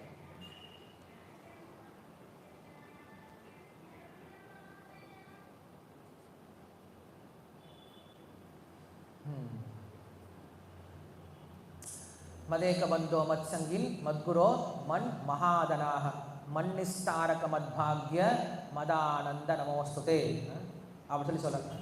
என்னுடைய ஆனந்தமும் நீதான், என்னுடைய குருவும் நீதான், என்னுடைய செல்வமும் நீதான் அப்படின்னு சொல்லி முடிக்கிறது. சொல்லி முடிச்சுட்டு அசாது சாது தாதாயின், ஒருவன் எப்படிப்பட்ட அசாதுவாக இருந்தாலும் சரி, எப்படிப்பட்ட அவகுணங்களை கொண்டவனாக இருந்தாலும் சரி, அசாதுகளை என்ன ஆகுவான்? இந்த பாகவதம் சாதுக்களாக மாற்றக்கூடியதாக இருக்கும். அசாது சாது தாதாயின் அதி நீச்சோதாகர, ஒருவன் ரொம்ப நீச்சமான ரொம்ப கீழ்த்தரமான குணத்தை கொண்டவன், அதனால என்ன பண்ணுவான்? அந்த ஸ்ரீமத் பாகவதம் மேலே தூக்கிட்டு வந்து சொல்லி சொல்லுவான். அதான் அசாது சாது தாதாயின் அதி நீச்சோதாகர ஆனமுஞ்ச கதா ஸ்ருண்மாம் பிரேம்னா ஹிருத்கண்டயோ ஸ்புராக. அப்படிப்பட்ட ஸ்ரீமத் பாகவத்தை என்ன பண்ணுங்க, நீங்கள் தினசரி உங்களுடைய கண்டத்தில் தினசரி சொல்லிக்கிட்டே இருங்கன்னு சொல்லி சொல்கிறாங்க. அதனால தான் பாகவத ஸ்ரவணம் அப்படிங்கிறது ரொம்ப முக்கியமானது. குறிப்பாக நம்ம கௌடிய பரம்பரையில் பார்த்தோம் அப்படின்னா நம்முடைய ஆதாரமே என்னதான்? ஸ்ரீமத் பாகவதம் தான். இப்போ ஸ்ரீ வைஷ்ணவ சம்பிரதாயம் எடுத்துக்கிட்டீங்களே, ஸ்ரீ வைஷ்ணவ சம்பிரதாயத்துக்கு அடிப்படையான கிரந்தம் என்ன தெரியுமா? திவ்ய பிரபந்தங்கள் இல்லையா? திவ்ய பிரபந்தம் இருக்குது. அதுக்கு மேலே சொல்ல போனோம் அப்படின்னா விஷ்ணு புராணம் இருக்குது. அதுக்கும் என்ன சொல்ல போனால் ராமாயணம் அவங்க என்ன பண்ணுவாங்க? அதிகமாக எடுத்து படிப்பாங்க. இவங்களுடைய பிரமாண கிரந்தம் அப்படிங்கிறது இதுதான். இதெல்லாம் என்ன பண்ணுவாங்க? அவங்களுடைய சாஸ்திரம், அவங்களுடைய பரம்பரையே இதை பேஸ் பண்ணி தான் இருக்குது. இதே மத்வ பரம்பரை எடுத்துக்கிட்டீங்கன்னு வச்சுக்கோங்களேன், அவங்களுக்கு எது ஆதாரம் அப்படின்னு சொல்லி சொன்னோம் அப்படின்னா அவங்களுக்கு மகாபாரதம் ஆதாரம். மகாபாரதம் ரொம்ப முக்கியமாக எடுத்துப்பாங்க. அது மட்டும் இல்லாமல் உபனிஷத்துக்களை என்ன பண்ணுவாங்க? ரொம்ப முக்கியமாக எடுத்துப்பாங்க. அவங்களும் ராமாயணம் படிப்பாங்க. ஆனால் அவங்களுக்கு விஷ்ணு சாஸ்திரநாமம் இன்னும் ஆதாரமான விஷயம் சொல்லப்படுது. ஸ்ரீமத் பாகவத்தையும் படிப்பாங்க. பட் அவங்களுக்கு எல்லாம் ஆதாரமான விஷயம் இந்த கிரந்தங்கள் தான். ஆனால் கௌடிய வைஷ்ணவ பரம்பரையில் யார் ஒருவர் சைத்தன்ய மகாபுரை பின்பற்றுறாங்களோ அவங்களுக்கு ஆதாரமான ஒரு புஸ்தகம் என்னதான் அது? ஸ்ரீமத் பாகவதம். பகவத்கீதை எல்லாரும் படிக்கக்கூடிய புஸ்தகம் தான். ஆதிசங்கரன் சங்கர பரம்பரையிலேருந்து பார்த்தோம்னா எல்லாரும் என்ன பண்ணுறாங்க? பகவத்கீதையை படிக்கிறது உண்டு. ஆனால் ஸ்ரீமத் பாகவதம் அப்படிங்கிறது கௌடிய வைஷ்ணவ பரம்பரைக்கு உண்டான பக்தர்களுக்கே உண்டான ஒரு கிரந்தம் அப்படின்னா அது ஸ்ரீமத் பாகவதம் அப்படிங்கிறது. அதனால் நாம் எல்லாரும் படிக்க வேண்டிய கிரந்தம் என்னதான்? தினசரி ஸ்ரீமத் பாகவதம் அப்படிங்கிறது. சரி, இந்த பாகவத்தை பற்றி சொல்லும் பொழுது இந்த பாகவத்தை பற்றிய வர்ணனைகள் நமக்கு எங்கே இருக்குது அப்படின்னா சிவபுராணத்தில் போய் வச்சுருக்காங்க. சிவபுராணத்தை படிச்சிங்கன்னு வச்சுக்கோங்களேன், அதில் பாகவத மகாத்மியம் அப்படின்னு சொல்லப்பட்டிருக்கு. பத்ம புராணத்தில் பாகவத மகாத்மியம் சொல்லப்பட்டிருக்கு. பத்ம புராணம் அப்படிங்கிறது என்ன அப்படின்னா பொதுவாக சக்தியை பற்றி சொல்ல வந்தது, பார்வதியை பற்றி சொல்ல வந்தது தான் பத்ம புராணம் இல்லையா? அந்த பத்ம புராணத்தில் போய் ஏன் பாகவத்தை வச்சுருக்காங்க அப்படின்னா, ஒரு என்ன பண்ணுறா, துர்கையை பற்றி படிக்கிறதுக்கோ சிவனை பற்றி படிக்கிறதுக்கோ அந்த புராணங்களாம் அது படிக்கிறோம். அதை படிக்கும்போது நம்ம என்ன பண்ணோம்? பாகவத்துடைய பெருமையை சொல்லி கொடுத்தோம். அப்போ என்ன பண்ணுவான்? அது அவன் அங்கேருந்து பாகவத்துக்கு வர ஆரம்பிப்பான். இப்போ நம்ம பண்ணுறோம் இல்லையா, புஸ்தகம் விநியோகம் பண்ணுறோம்ல, சினிமா தேட்டருக்கு முன்னாடி போய் புக்கு வைக்கிறோம், ஹோட்டலுக்கு முன்னாடி போய் புக்கு வைக்கிறோம், ட்ரெயினில் போய் புக்கு வைக்கிறோம். எதற்கு? அவன் எங்கேயோ போயிட்டு இருக்கான் இல்லையா? அவன் எங்கேயாவது எங்கேயோ போயிட்டு இருக்கான். அவனுக்கு நம்ம புக் கொடுத்து என்ன பண்ணுறோம்? மெதுவாக கிருஷ்ண பக்திக்கு மாற்றி கொண்டு வரோம் இல்லையா? அது போல் சொல்கிறாங்க, கோட்டி ஜன்ம சமுத்தேன புண்ணியேனைவ லப்யதே ஸ்ரீமத் பாகவதா வார்த்தா சுராணாமபி துர்லபா சொல்லி சொல்கிறாங்க. கோட்டி ஜன்ம சமுத்தேன, கோட்டி ஜன்மங்கள் ஒருவன் என்ன பண்ணுறாங்க? நிறைய தர்ம காரியங்களை செஞ்சாலும் புண்ணியேனைவ, புண்ணியத்தினாலையும் ஒருவனுக்கு ந லப்யத்தை, கிடைக்கவே கிடைக்காது. ஸ்ரீமத் பாகவதம் அப்படின்ற புராணத்தை தேவர்கள்லாம் கேட்குறாங்களா, எனக்கு இந்த புராணங்களை கொடுத்துங்களேன், எங்கள் தேவலோகத்தில் இந்த புராணங்களை கொடுத்துங்கன்னு கேட்குறாங்களா? கொடுக்க முடியாத போப்பான்னு அனுப்பிச்சு விட்டாராம் வியாசர். ஸோ அப்படி ஸ்ரீமத் பாகவதி வார்த்தா சுராணாம் அப்படி துர்லப, இது தேவர்களுக்கு கூட ரொம்ப அரிதான ஸ்ரீமத் பாகவதம் அப்படின்னு சொல்கிறாங்க. இதை வச்சு நம்ம என்ன பண்ணுறோம்? பத்ம புராணத்தில் பார்க்குறோம். பத்ம புராணத்தில் பாகவத மகாத்மியம் அப்படிங்கிற மகாத்மியம் சொல்லப்படுது. அதில் நாரதர் என்ன பண்ணுறாரு அப்படின்னா, கலியுகத்தினுடைய கோரமான இந்த விஷயங்களை பார்த்துட்டே வர்றாரு. எங்கே போனாலும் மக்கள் எப்படி இருக்காங்க அப்படின்னா அந்நியாயப்பரர்களாக இருக்காங்க, பொய் சொல்கிறக்கூடியவங்களாக இருக்காங்க. கொஞ்சம் கூட அவங்களுக்கு மனசுலே கிடையாது, வைராக்கியமும் கிடையாது, வித்தையும் கிடையாது, பக்தியும் கிடையாது. எல்லாரும் கண்டதே கோலம் கொண்டதே காட்சி என்ன பண்ணுறாங்க? எல்லாருடைய வாழ்க்கையை வாழ்ந்துட்டு இருக்காங்க. இப்போ வாழ்ந்துட்டு இருக்கும்போது நாரதன் இந்த உலகத்துலேருந்து கிளம்பலான்னு சொல்லி முயற்சி பண்ணிட்டு போயிட்டு இருக்காரு. விருந்தாவனத்துக்கு பக்கத்தில் வந்துட்டார். வரும்போது யமுனை கரையில் பார்த்தோம் அப்படின்னா ஒரு அம்மா, ஒரு இளம் பெண் என்ன பண்ணுறாங்க? தன்னுடைய மடியில் 2 குழந்தைகளை படுக்க வச்சுட்டு அழுதுட்டு இருக்காங்க. அந்த குழந்தைங்க பார்த்தா 2 பேரும் வயசாகிடுச்சு. அந்த வயசான குழந்தைகளை பார்த்து அழுதுட்டு இருக்காங்க. இப்போ வந்து கேட்குறாரு, என்னம்மா ஆச்சு, ஏன் வந்து இங்கே அழுதுட்டு இருக்க? உன்னை பார்த்தா இளமையாக இருக்குது, ஆனால் இந்த குழந்தைங்களை பார்த்தா எப்படி இருக்காங்க? ரொம்ப வயசானவங்களாக இருக்காங்க, என்ன விஷயம், நீ யார், இந்த குழந்தைங்க யாருன்னு கேட்குறாங்க. அப்போ தான் சொல்கிறாங்க, நான் தான் பக்தி தேவி. இந்த குழந்தைங்க 2 பேருமே என்னுடைய 2 பசங்க, வைராக்கியா வித்யா அப்படின்னு சொல்லக்கூடிய இவங்க 2 பேர். இவங்க 2 பேர் என்ன பண்ண, நாங்கள் உண்மையில் இந்த கலியுகத்துடைய ஆரம்பத்தில் என்ன ஆகிட்டோம், எல்லாருமே நாங்கள் வயசாகிடுச்சு. ஆனால் நான் என்ன பண்ணேன், இந்த இடத்துக்கு வரும்போது மறுபடியும் எனக்கு இளமை கிடச்சிருச்சு. அந்த பக்தி தேவி சொல்கிறாங்க, திராவிடத்தில் நான் பிறந்தேன்னு சொல்லி சொல்கிறேன். பக்தி பிறந்த இடம் திராவிட தேசமாக. அதுக்கப்புறம் அங்கேருந்து கர்நாடக தேசத்தில் வந்து என்ன பண்ணுறாங்க, கொஞ்சம் கொஞ்சமாக வளர ஆரம்பிக்கிறாங்க. அங்கேருந்து மகாராஷ்டிரத்தில் வந்து நல்லா போற்றி புகழப்படுறாங்க. அதுக்கப்புறம் குஜராத்தில் வந்து கொஞ்சம் கொஞ்சமாக என்ன ஆகிட்டாங்க, அவங்களுக்கு வயசு அதிகமாக ஆரம்பிச்சிடும். அதுக்கப்புறம் விருந்தாவனத்துக்கு வராங்க, மறுபடியும் இளமையை பெற்றாங்களாம். இப்படி எங்களுக்கு இளமை மறுபடியும் கிடைச்சது. ஆனால் இந்த 2 குழந்தைங்க இருக்காங்களே, இவங்க என்ன பண்ண முடியல, என்னால் இளமையாக கொண்டு வரவே முடியல, இந்த வைராக்கியம் வித்தியும் வரவே மாட்டேங்கன்னு சொல்லி சொல்கிறாங்க.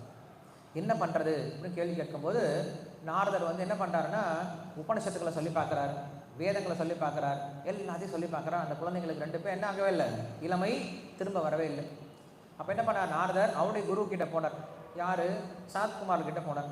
சனத்குமார்கிட்ட போய் கேட்குறாரு, இந்த மாதிரி அந்த 2 பசங்க இருக்காங்க, வைராக்கிய வித்தை இருக்காங்க, இவங்க 2 பேரையும் நான் எப்படி இளமை கொண்டு வருது? ஏன்னா பக்தி அப்படின்னா நம்மளுக்கு இந்த 2 விஷயம் வேணும். என்ன விஷயம் வேணும்? வைராக்கியமும் வித்தியும் கண்டிப்பாக வேணும். வைராக்கிய வித்யா நிஜபக்தி யோகம் அப்படின்னா என்ன பண்ணுறார் நம்மளுக்கு சைத்தன்ய மகாபுரம் சொல்கிறார். அதே போல் ஸ்ரீமத் பாகவதம் சொல்லுது. என்ன சொல்லுது?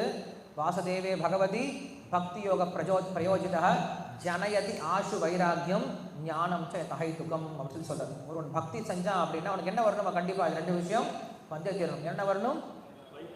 ஞானமும் வைராக்கியம் வரும். ஞானம்னா என்னது, வைராக்கியம்னா என்னது?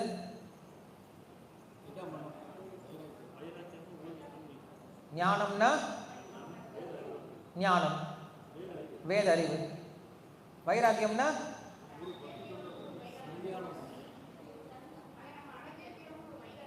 எதை அடைஞ்ச தேர்னுண்டு.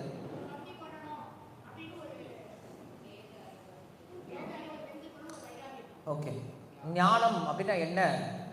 நல்லா ஞாபகம் வச்சுக்கோங்க. ஞானம் அப்படின்னா என்ன அப்படின்னா எல்லாமே பகவானுடையது, எல்லாமே பகவானுடைய சக்திகள் அப்படின்னு புரிஞ்சுக்கிறதுக்கு தான் ஞானம், வேற ஒன்றும் கிடையாது. வாசுதேவ சர்வமிதி ச மகாத்மா பகுனாம் ஜென்மநாமந்தே ஞானவான் கிருஷ்ணர் சொல்றாரு இல்லையா. நம்ம என்ன வேணா ஞானவான்னு சொல்லிக்கலாம், நம்ம என்ன வேணா டெஃபினேஷன் கொடுக்கலாம். கிருஷ்ணர் கொடுக்கக்கூடிய ஞானத்தை நம்ம டெஃபினேஷன் தான் நம்ம எடுத்துக்கணும். கிருஷ்ணர் யாரை புத்திசாலின்னு சொல்றாரு?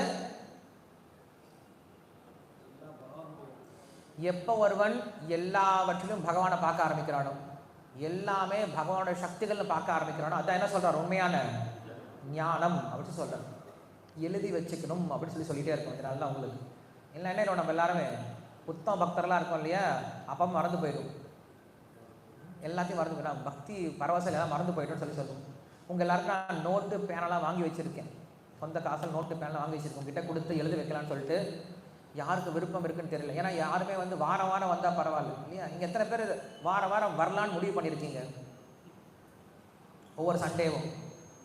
ஸோ வரீங்க அப்படின்னு என்ன பண்ணுங்க, இன்றைக்கி உங்களுக்கு கீழே நான் நோட்டு கொடுக்குறேன், நோட்டும் பேனா ரெண்டுமே கொடுக்குறேன். என்ன பண்ணுங்கள், நோட்டு பேனா வாங்கிக்கோங்க. வாங்கிட்டு என்ன பண்ணுங்கள், இங்கே கிளாஸில் என்ன சொல்லிக் கொடுக்குறோமோ ஒவ்வொரு வாரமும் எழுதிட்டு நோட்டை இங்கேயே சப்மிட் பண்ணிட்டு போயிருங்க. நோட்டை வீட்டுக்கு கொண்டு பண்ணுங்க, திருப்பி கொண்டு வர மாட்டீங்க. அப்புறம் டீச்சர் மாதிரி நோட்டு எங்கே, நோட்டை வீட்டில் நீ மட்டும் எதுக்கு வந்த, நீ வீட்டுக்கே போயிரு, திருப்பி போயிருன்னு சொல்ல வேண்டியது. இல்லை என்ன பண்ணுங்கள், எழுதிட்டு நோட்டை இங்கே வச்சுட்டு போயிருங்க. நாங்கள் என்ன பண்ணுறோம், ஒவ்வொரு வாரம் கரெக்ஷன் பண்ணிவிட்டு ஒரு சின்ன ஃபீட்பேக் மாதிரி எழுதி கொடுக்குறோம், என்ன பண்ணியிருக்கீங்கன்னு சொல்லிட்டு. கிளாஸில் தூங்குனீங்களா, எழுதிருக்கீங்களா, நான் பார்த்தா தெரியும். ஒன்றும் இல்லை, உங்களுக்கு ரிவைஸ் பண்ணால் நல்லாயிருக்கும். மறுபடியும் படிக்கும்போது உங்களுக்கு போன வாரம் என்ன படித்தோம் அப்படிங்கிறது தெரிய ஆரம்பிக்கும். என்ன சொன்ன கடைசியாக என்ன விஷயம் சொல்லிட்டு இருந்தேன்? ஞானம். பரவாயில்ல, வெரி குட், தூங்கவில்லை. ஸோ ஞானம்னா என்னது? எல்லாமே பகவானுடைய சக்தி அப்படின்னு புரிஞ்சுக்கிறதா ஞானம் அப்படின்னு சொல்கிறோம். ஆரம்ப நிலை ஞானத்தை பற்றி பேசுகிறேன், அதுக்கு மேலே இருக்குது ஞானம், இன்னும் நிறையா விஷயங்கள். அப்படின்னா ஆரம்ப நிலையில் புரிஞ்சுக்கிறது எல்லாமே பகவானுடைய சக்திகள் புரிஞ்சுக்கிறது ஞானம். இப்போ வைராக்கியம்னா என்னது?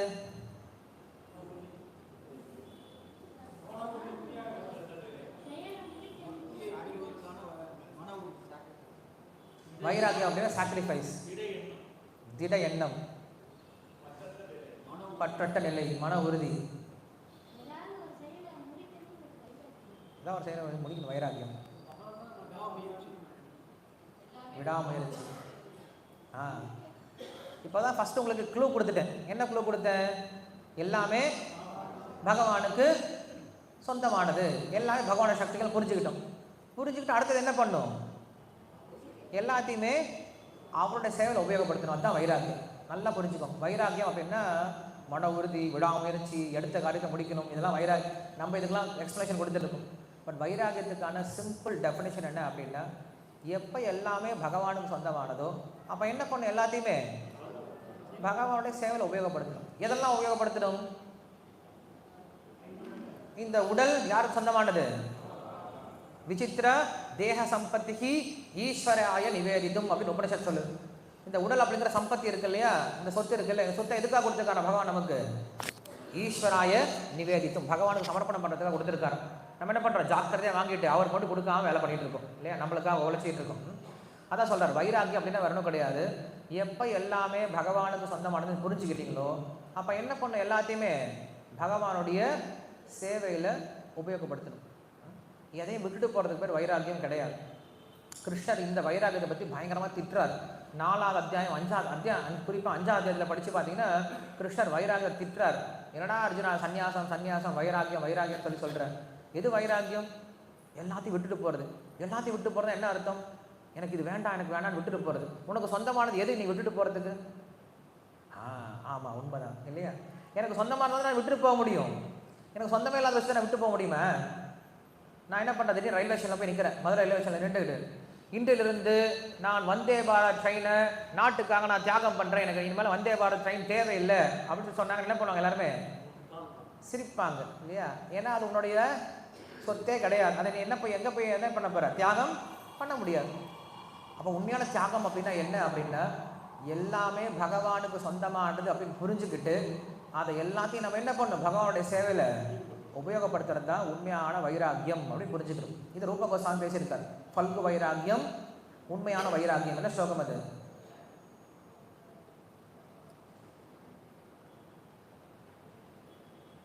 சரி, ஏன் ப்ரோ மறுபடியும் ஸ்லோகத்தை கேட்டு கஷ்டப்படுறீங்க?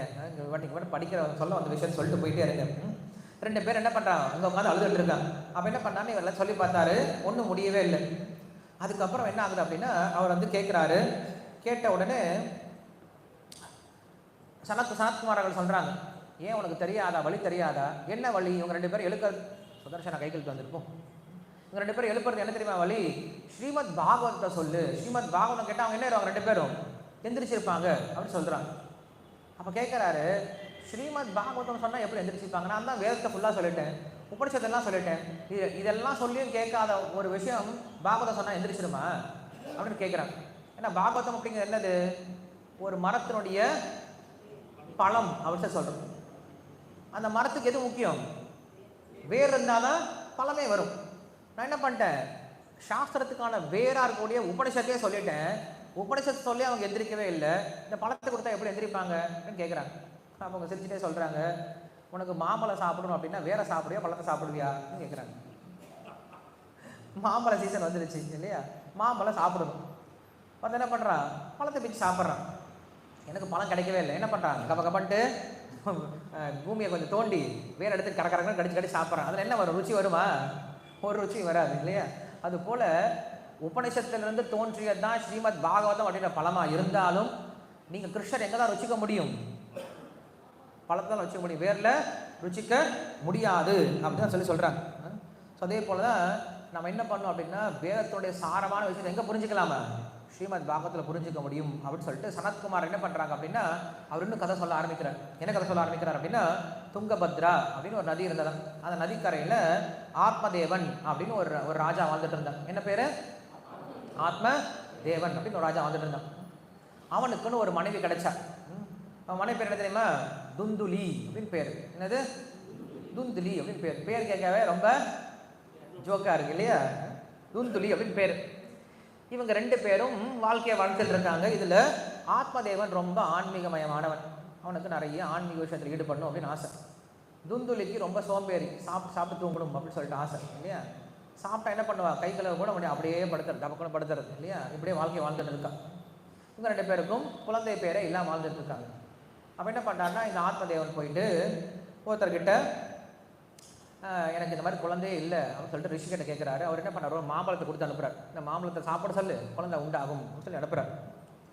அந்த ஆள் என்ன பண்ணுறான், அந்த ஆத்மதேவன் என்ன பண்ணுறான், அந்த துந்துலி கிட்ட மாம்பழத்தை கொடுக்குறான். இந்த மாம்பழம் சாப்பிட குழந்தை பிறக்கும் அப்படின்னு சொல்லிட்டு அவன் பார்த்தா, மாம்பழம்னா சாப்பிட்லாம், குழந்தை குழந்தை பிறந்தா யாரும் பார்த்துக்கிறது இல்லையா? அதை வயிற்று எல்லாரும் சுமக்கணும், சுமந்துட்டு அது வேற பெற்றெடுக்கணும், அதுக்கப்புறம் அதுக்கு தாளாட்டும், பாராட்டும், சீராட்டும், குளிப்பாட்டும் இல்லையா? எல்லா வேலையும் பண்ணும்.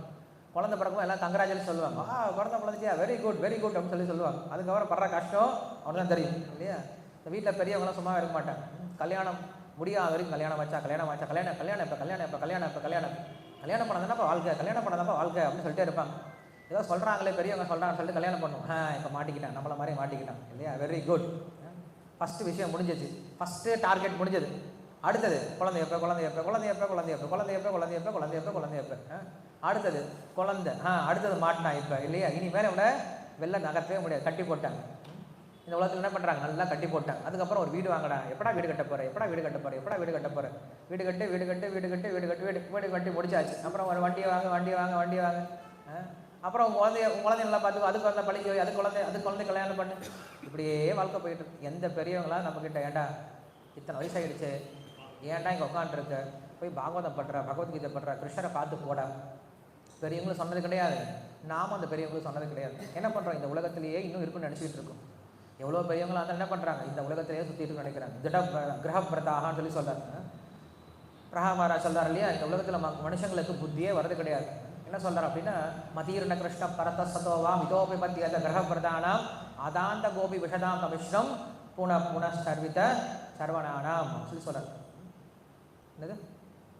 மதீரண கிருஷ்ண பரத சதோவா. அவங்களுக்கு கிருஷ்ணர் மேலே புத்தி வரவே கிடையாது. எப்படி புத்தி வரவே கிடையாது? சுய புத்தியும் வராது, சொல் புத்தி வர சொன்னாலும் புரிஞ்சு முடிஞ்சுக்க மாட்டேன். மதியர்ண கிருஷ்ண பரத சத்தம் இதோ அபிபத்தியாத கிரக பிரதானம். ஏன் வரது கிடையாது தெரியுமா?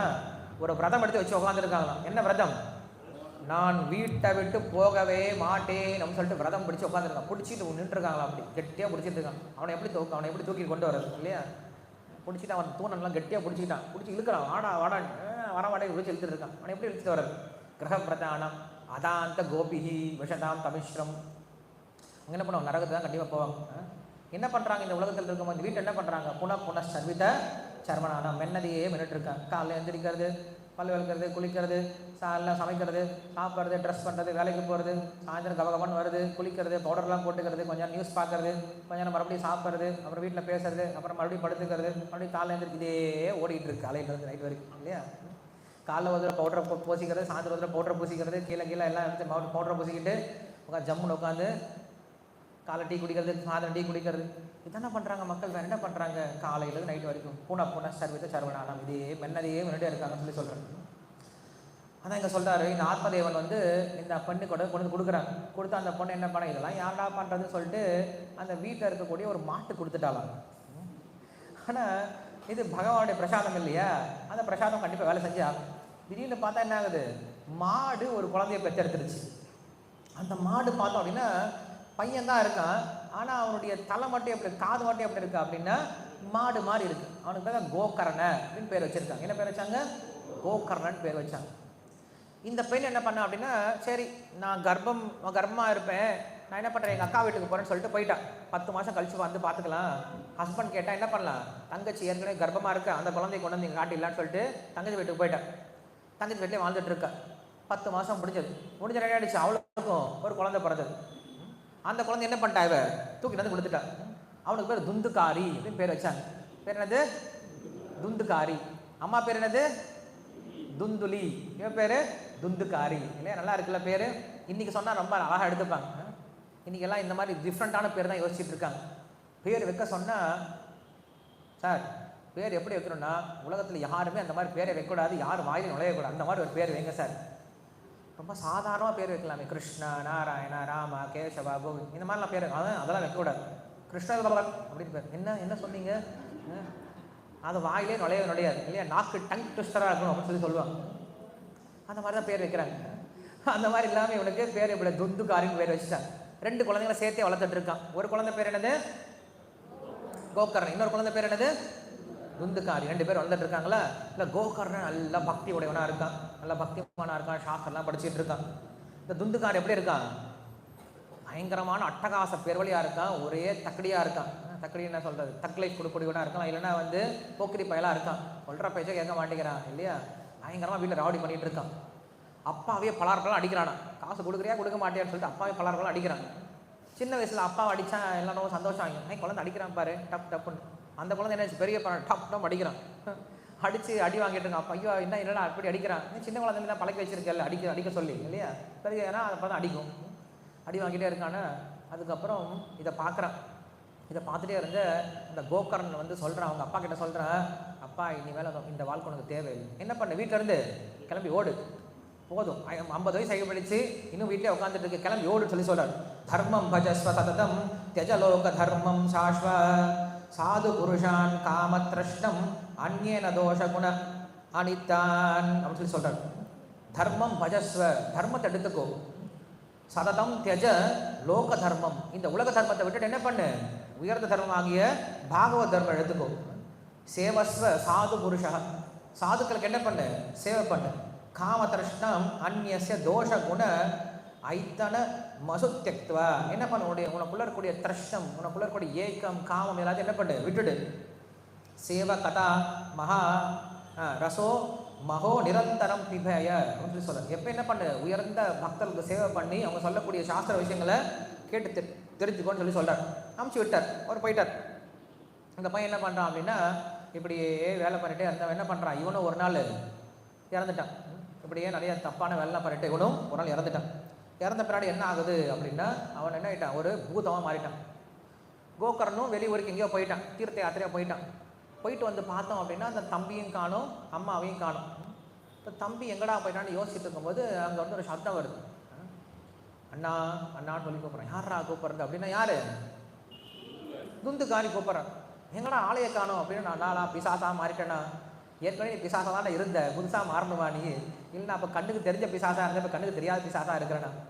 சரி என்னடா பண்ணுறது, என்னை எப்படியாவது காப்பாற்றுனா அப்படின்னு சொல்கிறான். என்ன பண்ணலாம், இவனை எப்படி காப்பாற்றலாம் அப்படின்னு சொல்லி என்ன பண்ணுறான், அவன் போய் எல்லாருக்கிட்டையும் கேட்குறான், இப்படி ஒருத்தன் இப்படி அனாமத்தா ஒருத்தன் இறந்து போயிட்டான், அவனுக்கு எப்படி மோட்சம் கிடைக்கும், என்ன பண்ணால் அவனுக்கு மோட்சம் கிடைக்கும்னு எல்லாருக்கிட்டையும் கேட்குறாரு. எல்லாரும் ஒவ்வொன்று சொல்கிறாங்க. அப்போ தான் அங்கே இருக்கக்கூடிய ஒரு பக்தர் சொல்கிறாரு, அவனுக்கு என்ன பண்ணுங்க, நீங்கள் ஸ்ரீமத் பாகவத்தை படிங்க. ஸ்ரீமத் பாகவத்தை படித்தா அவன் கேட்டால் என்ன பண்ணுவான், அவன் மோட்சம் போயிடுவான் அப்படின்னு சொல்கிறாங்க. சரிட்டு எல்லாம் பண்ணுறாங்க, எல்லாரும் கூப்பிட்டு உட்கார வச்சு ஸ்ரீமத் பாகவதம் படிக்கலாம் சொல்லி ஆரம்பிக்கிறார். ஆரம்பித்தோம் அப்படின்னா அவனை என்ன பண்ணுறாரு அப்படின்னா ஒரு மூங்கில் மரத்தில் ஏற்றி வச்சு உட்கார வச்சுருக்காரு. அதனால் இன்றைக்கும் என்ன சொல்லுவாங்க, மூங்கில் மரத்தில் பேய் இருக்குன்னு சொல்லுவாங்க. அதெல்லாம் ஒன்றும் கிடையாது, மூங்கில் மரத்தில் பேய் கிடையாது, புளிய மரத்தில் பேய் கிடையாது. பேய் எங்கே இருக்குது, நாம தான் பேய், வேறு யாரும் கிடையாது இல்லையா. நம்ம நினச்சிட்டு இருக்கோம் பேய்னா தனியாக ஏதோ உருவத்தை கூட இருக்கும், கருப்பாக வரும், அதெல்லாம் பேய். நம்ம தான் பேய், நம்ம தான் இருக்கிறதே பெரிய பேய். நம்மளை பார்த்து பேயெல்லாம் ஓடி போயிடும், நம்ம அந்த மாதிரி இருக்கும். பேய்க்கு டஃப் கொடுக்குற மாதிரி தான் இருக்கும் நம்ம எல்லாரும். அப்படி உட்கார வச்சோடனே என்ன பண்ணுறாரு, இவர் ஸ்ரீமத் பாகவத்தை படிக்க ஆரம்பிக்கிறாங்க.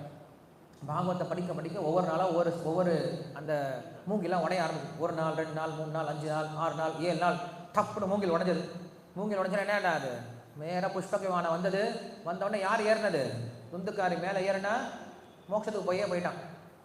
இவங்கெல்லாம் பார்க்குறாங்க, சுற்றி இருந்த ஆடியன்ஸ்லாம் பார்க்குறாங்க. சார் நாங்கள் சார் எங்கெல்லாம் கூட்டிகிட்டு போக மாட்டீங்களா சார், நாங்களும் தானே பாகவதம் கேட்டோம், உங்களெலாம் கிடையாதுப்பா.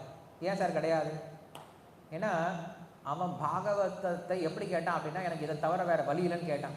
நீங்களாம் பாகவதம் எப்படி கேட்டீங்க, வீட்டில் நீங்கள் வேறு வேலை இல்லை கொஞ்ச நேரம் உட்காந்து கேட்டு வரலான்னு வந்தீங்க இல்லையா, இல்லை இதை செஞ்சால் இதை கேட்டால் கொஞ்சம் புண்ணியம் கிடைக்கும்னு சொல்லி கேட்டீங்க. இவங்களுக்கெல்லாம் கிடையாது பாகவதம்.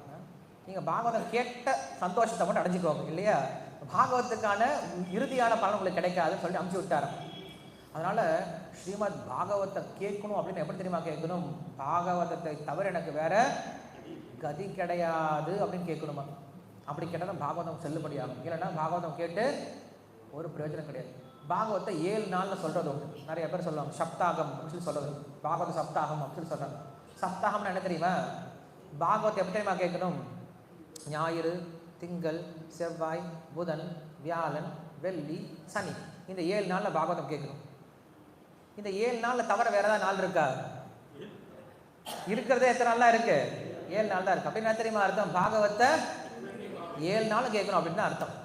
இவங்க அது புரியாமல் என்ன பண்ணுறோம், 7 நாளில் கேட்கணும், 7 நாளுமே கேட்கணும்டான்னு சொல்லி சொன்னாங்க. அவங்க என்ன பண்ணாங்க, 7 நாளில் கேட்கணும் 7 நாளில் கேட்கணும். சாஸ்திரம் என்ன சொல்ல அப்படியே மாற்றிக்கிறாங்க இவங்க. 7 நாளில் கேட்கணும் என்ன அர்த்தம், நித்தியம் பாகவத சேவையா, உனக்கு வாரத்தில் 7 நாள் இருந்தால் 7 நாளும் பாகவதம் கேளு. 8வது நாள் ஒன்று எக்ஸ்ட்ரா இருந்தால் என்ன பண்ண, நீ அந்த பாகவதை விட்டு வேறு காரியத்தை பண்ணு.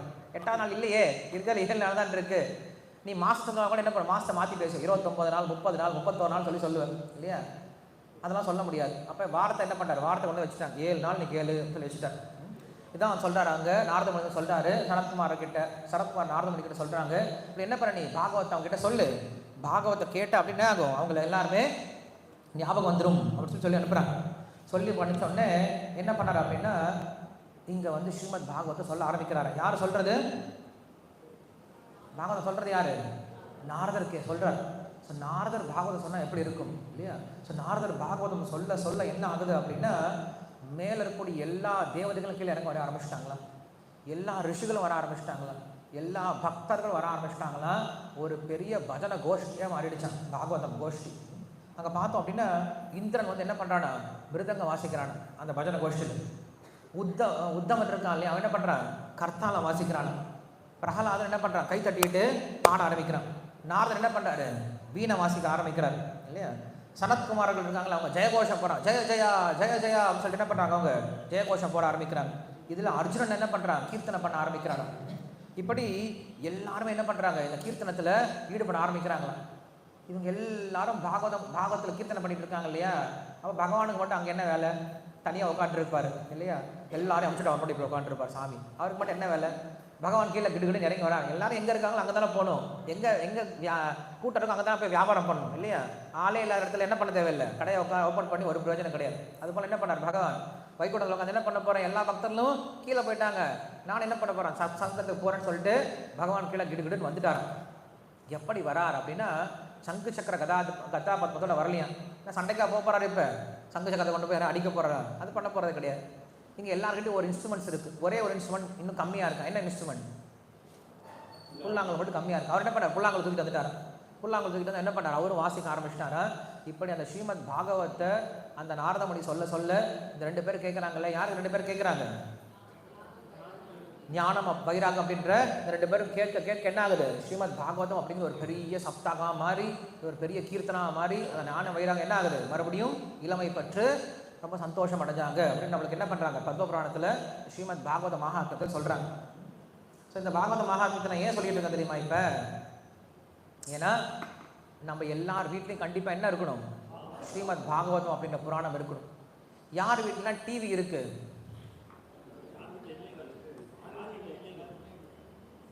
அப்ப யார் வீட்டிலாம் பாகவதம் இல்லை?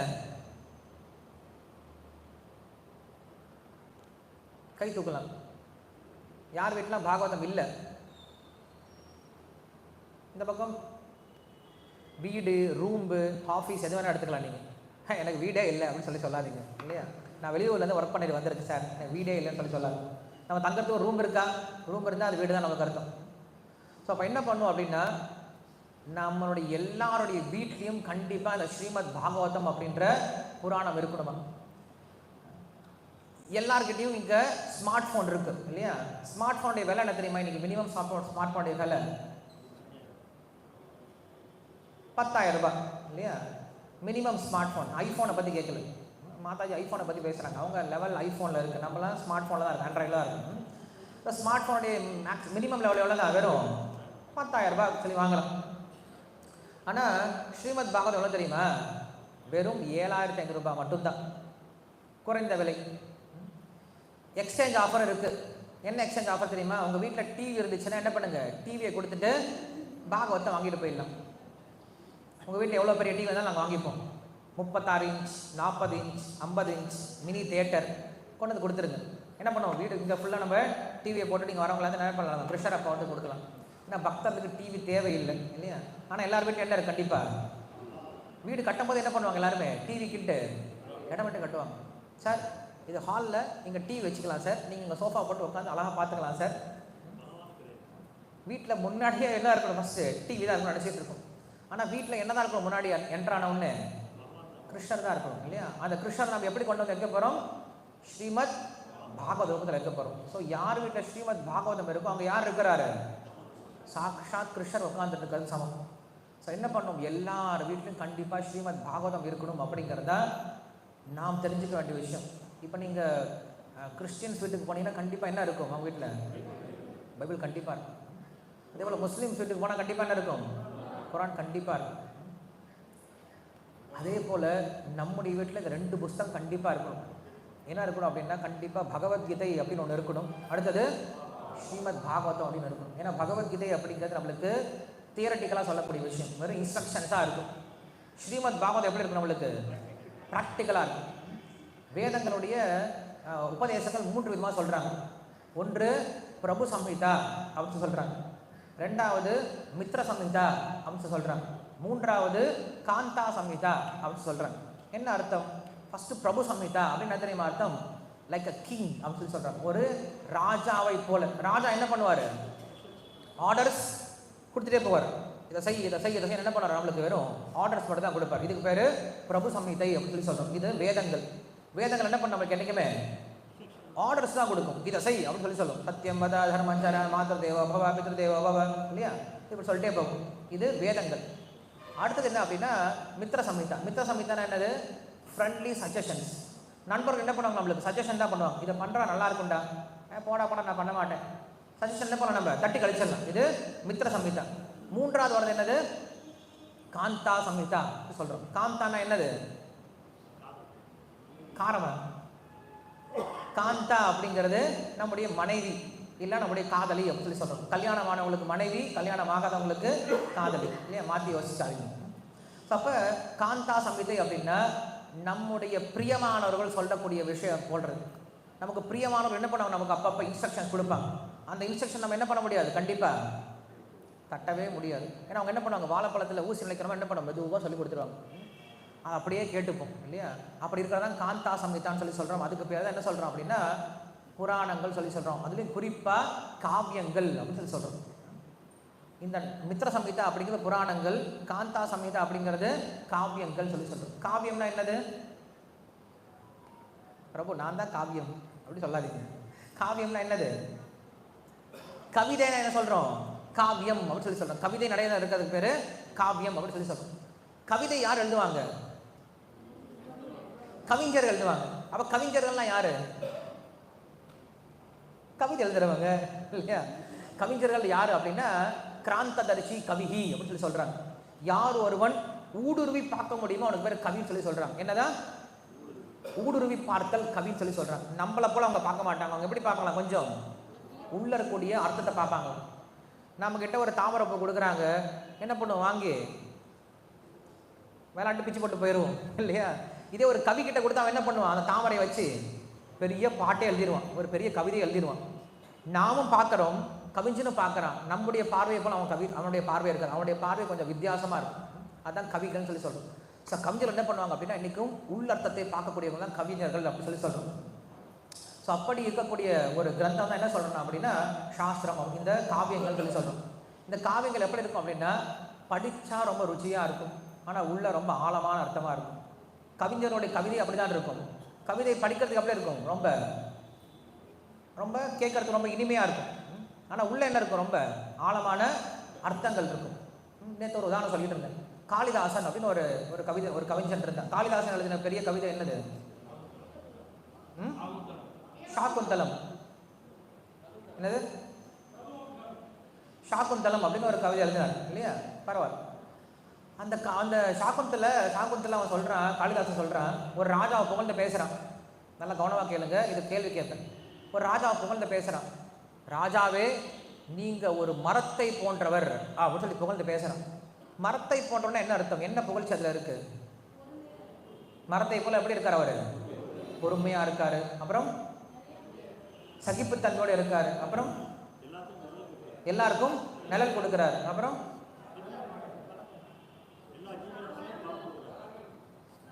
ஸ்ட்ராங்காக இருக்காரு. அதான் எல்லாத்தையும் கொடுக்குறாருன்னா பழம் கொடுக்குறாரு, நடிக்கெல்லாம் வந்துருச்சு, அதுக்குள்ள வந்துருச்சு நெருக்கி.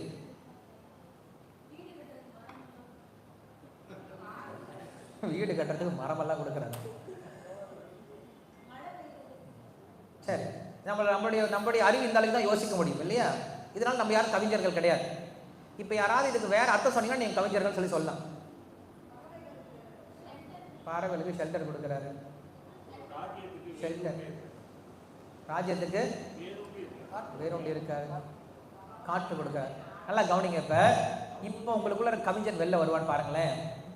அவர் என்ன தெரியுமா சொல்றாரு? ராஜா, நீ மலையிலையும் வெயிலையும் குளிர்லையும் எப்படி இருக்கு, எல்லாத்தையும் தாங்கிக்கிட்டு சகிப்புத்தன்மையோடு இருக்க. நீ தான்டா ராஜா, மரத்தை போல ராஜாவா இருக்கடா அப்படின்னு வெளியில பார்க்கும்போது புகழ்ந்து பேசுற மாதிரி இருக்குல்ல. இது அப்படி ஆப்போசிட்டா சொல்றாரு அவர். சரி, மரம் வெயிலில் இருக்கு, நிழல் வெயிலில் இருக்கு, அப்புறம் குளிர்ல இருக்கு, மலையில இருக்கு. என்ன பண்ணலாம்? மேலே என்ன பண்ணலாம்? ஒரு கூடாரம் போட்டுடலாம். கூடாரம் போட்டால் என்ன ஆகும்? மரத்துக்கு வெயில் அடிக்காது, மழையும் வராது, குளிர வராது. ஒரு மரத்துக்கு என்ன பண்ணுறோம்? ஒரு பெரிய கூடாரம் போட்டோம். கூடாரம் போட்டால் என்ன ஆகும்? ஒரு வருஷத்தில் மரமே இறந்து போயிடும். அப்போ அவர் சொல்றாரு, ராஜா கிட்ட சொல்றாரு, மரத்துக்கிட்டே சொல்றாரு, ஹே மரமே, நீ ரொம்ப பெருமைப்பட்டுக்காத. நான் மழையிலையும் வெயிலையும் குளிர்லையும் தாங்கிட்டு இருக்கேன்னு பெருமைப்படாத. நீ அப்படி இருந்தால் தான் உயிரோடு இருக்க முடியும். அதனால் இது உன்னுடைய பெருமை கிடையாது, இது உன்னுடைய தேவை. என்னது? தேவை. அதுபோல் ராஜாவே, நீ பெரிய கொடைவரலாக இருக்க, எல்லாத்தையும் சகிப்புத்தன்மையோடு இருக்க, எல்லாத்தையும் பார்த்துக்கிற அப்படின்னு சொல்கிறது உன்னுடைய பெருமை கிடையாதுப்பா. அது என்னது? உன்னுடைய தேவை. நம்ம என்ன பண்ணுறோம்? இன்றைக்கி தேவையாக நம்ம பெருமையாக நினச்சிட்டு இருக்கோம். பிரபு, நான் இன்னைக்கு காலில் எழுந்திரிச்சு பல்லு வளர்க்க தெரியுமா? வாவ், எல்லாரும் கை தட்டுங்க, பல்லு வளைக்கிட்டாரு இன்னைக்கு. பிரபு, இன்னைக்கு நான் எந்திரிச்சு குளிச்சுட்டேன் தெரியுமா? வா, குளிச்சுட்டாரு, எல்லாம் கை தட்டுங்க. பிரபு, இன்னைக்கு நான் காலைல எழுந்திரிச்சு 4 இட்லி சாப்பிட்டுட்டேன். வா, 4 இட்லி சாப்பிட்டாங்க. இது பெருமையா நமக்கு? இது நம்முடைய தேவைங்க, பெருமை கிடையாது. இது இருந்தாலும் நம்ம இருக்க முடியும். இன்னைக்கு நான் நாமம் போட்டு வந்துட்டேன், அடேங்கப்பா, தீட்சை வாங்கின பக்தர் இன்னைக்கு நாமம் போட்டு வந்துட்டேன். அது பெருமையா? இன்னும் சொல்ல போனோம் அப்படின்னா நம்ம திருப்பாலையில் தீட்சை வாங்கின பக்தர்கள் எல்லாமே ஞாயிற்றுக்கிழமை ப்ரோக்ராமுக்கு வந்துட்டாங்க. பிரபு இன்னைக்கு நான் சண்டே ப்ரோக்ராம் வந்துட்டேன் பிரபு, தீட்சை வாங்கினவன் நான் சண்டே ப்ரோக்ராம் வந்துட்டேன் அப்படின்னு சொன்னால் அது என்ன கிடையாது, நம்முடைய பெருமையெல்லாம் கிடையாது, அது நம்முடைய அடிப்படை தேவை. சுதர்சன் சொல்கிறான், மிஸ் நீங்கள் நான் ஸ்கூலுக்கு வந்துட்டேன் மிஸ். டேய், ஸ்கூலுக்கு வர்றது பெருமை கிடையாதுரா, ஸ்கூலுக்கு வர்றது உன்னுடைய தேவை, அதனுடைய கடமை.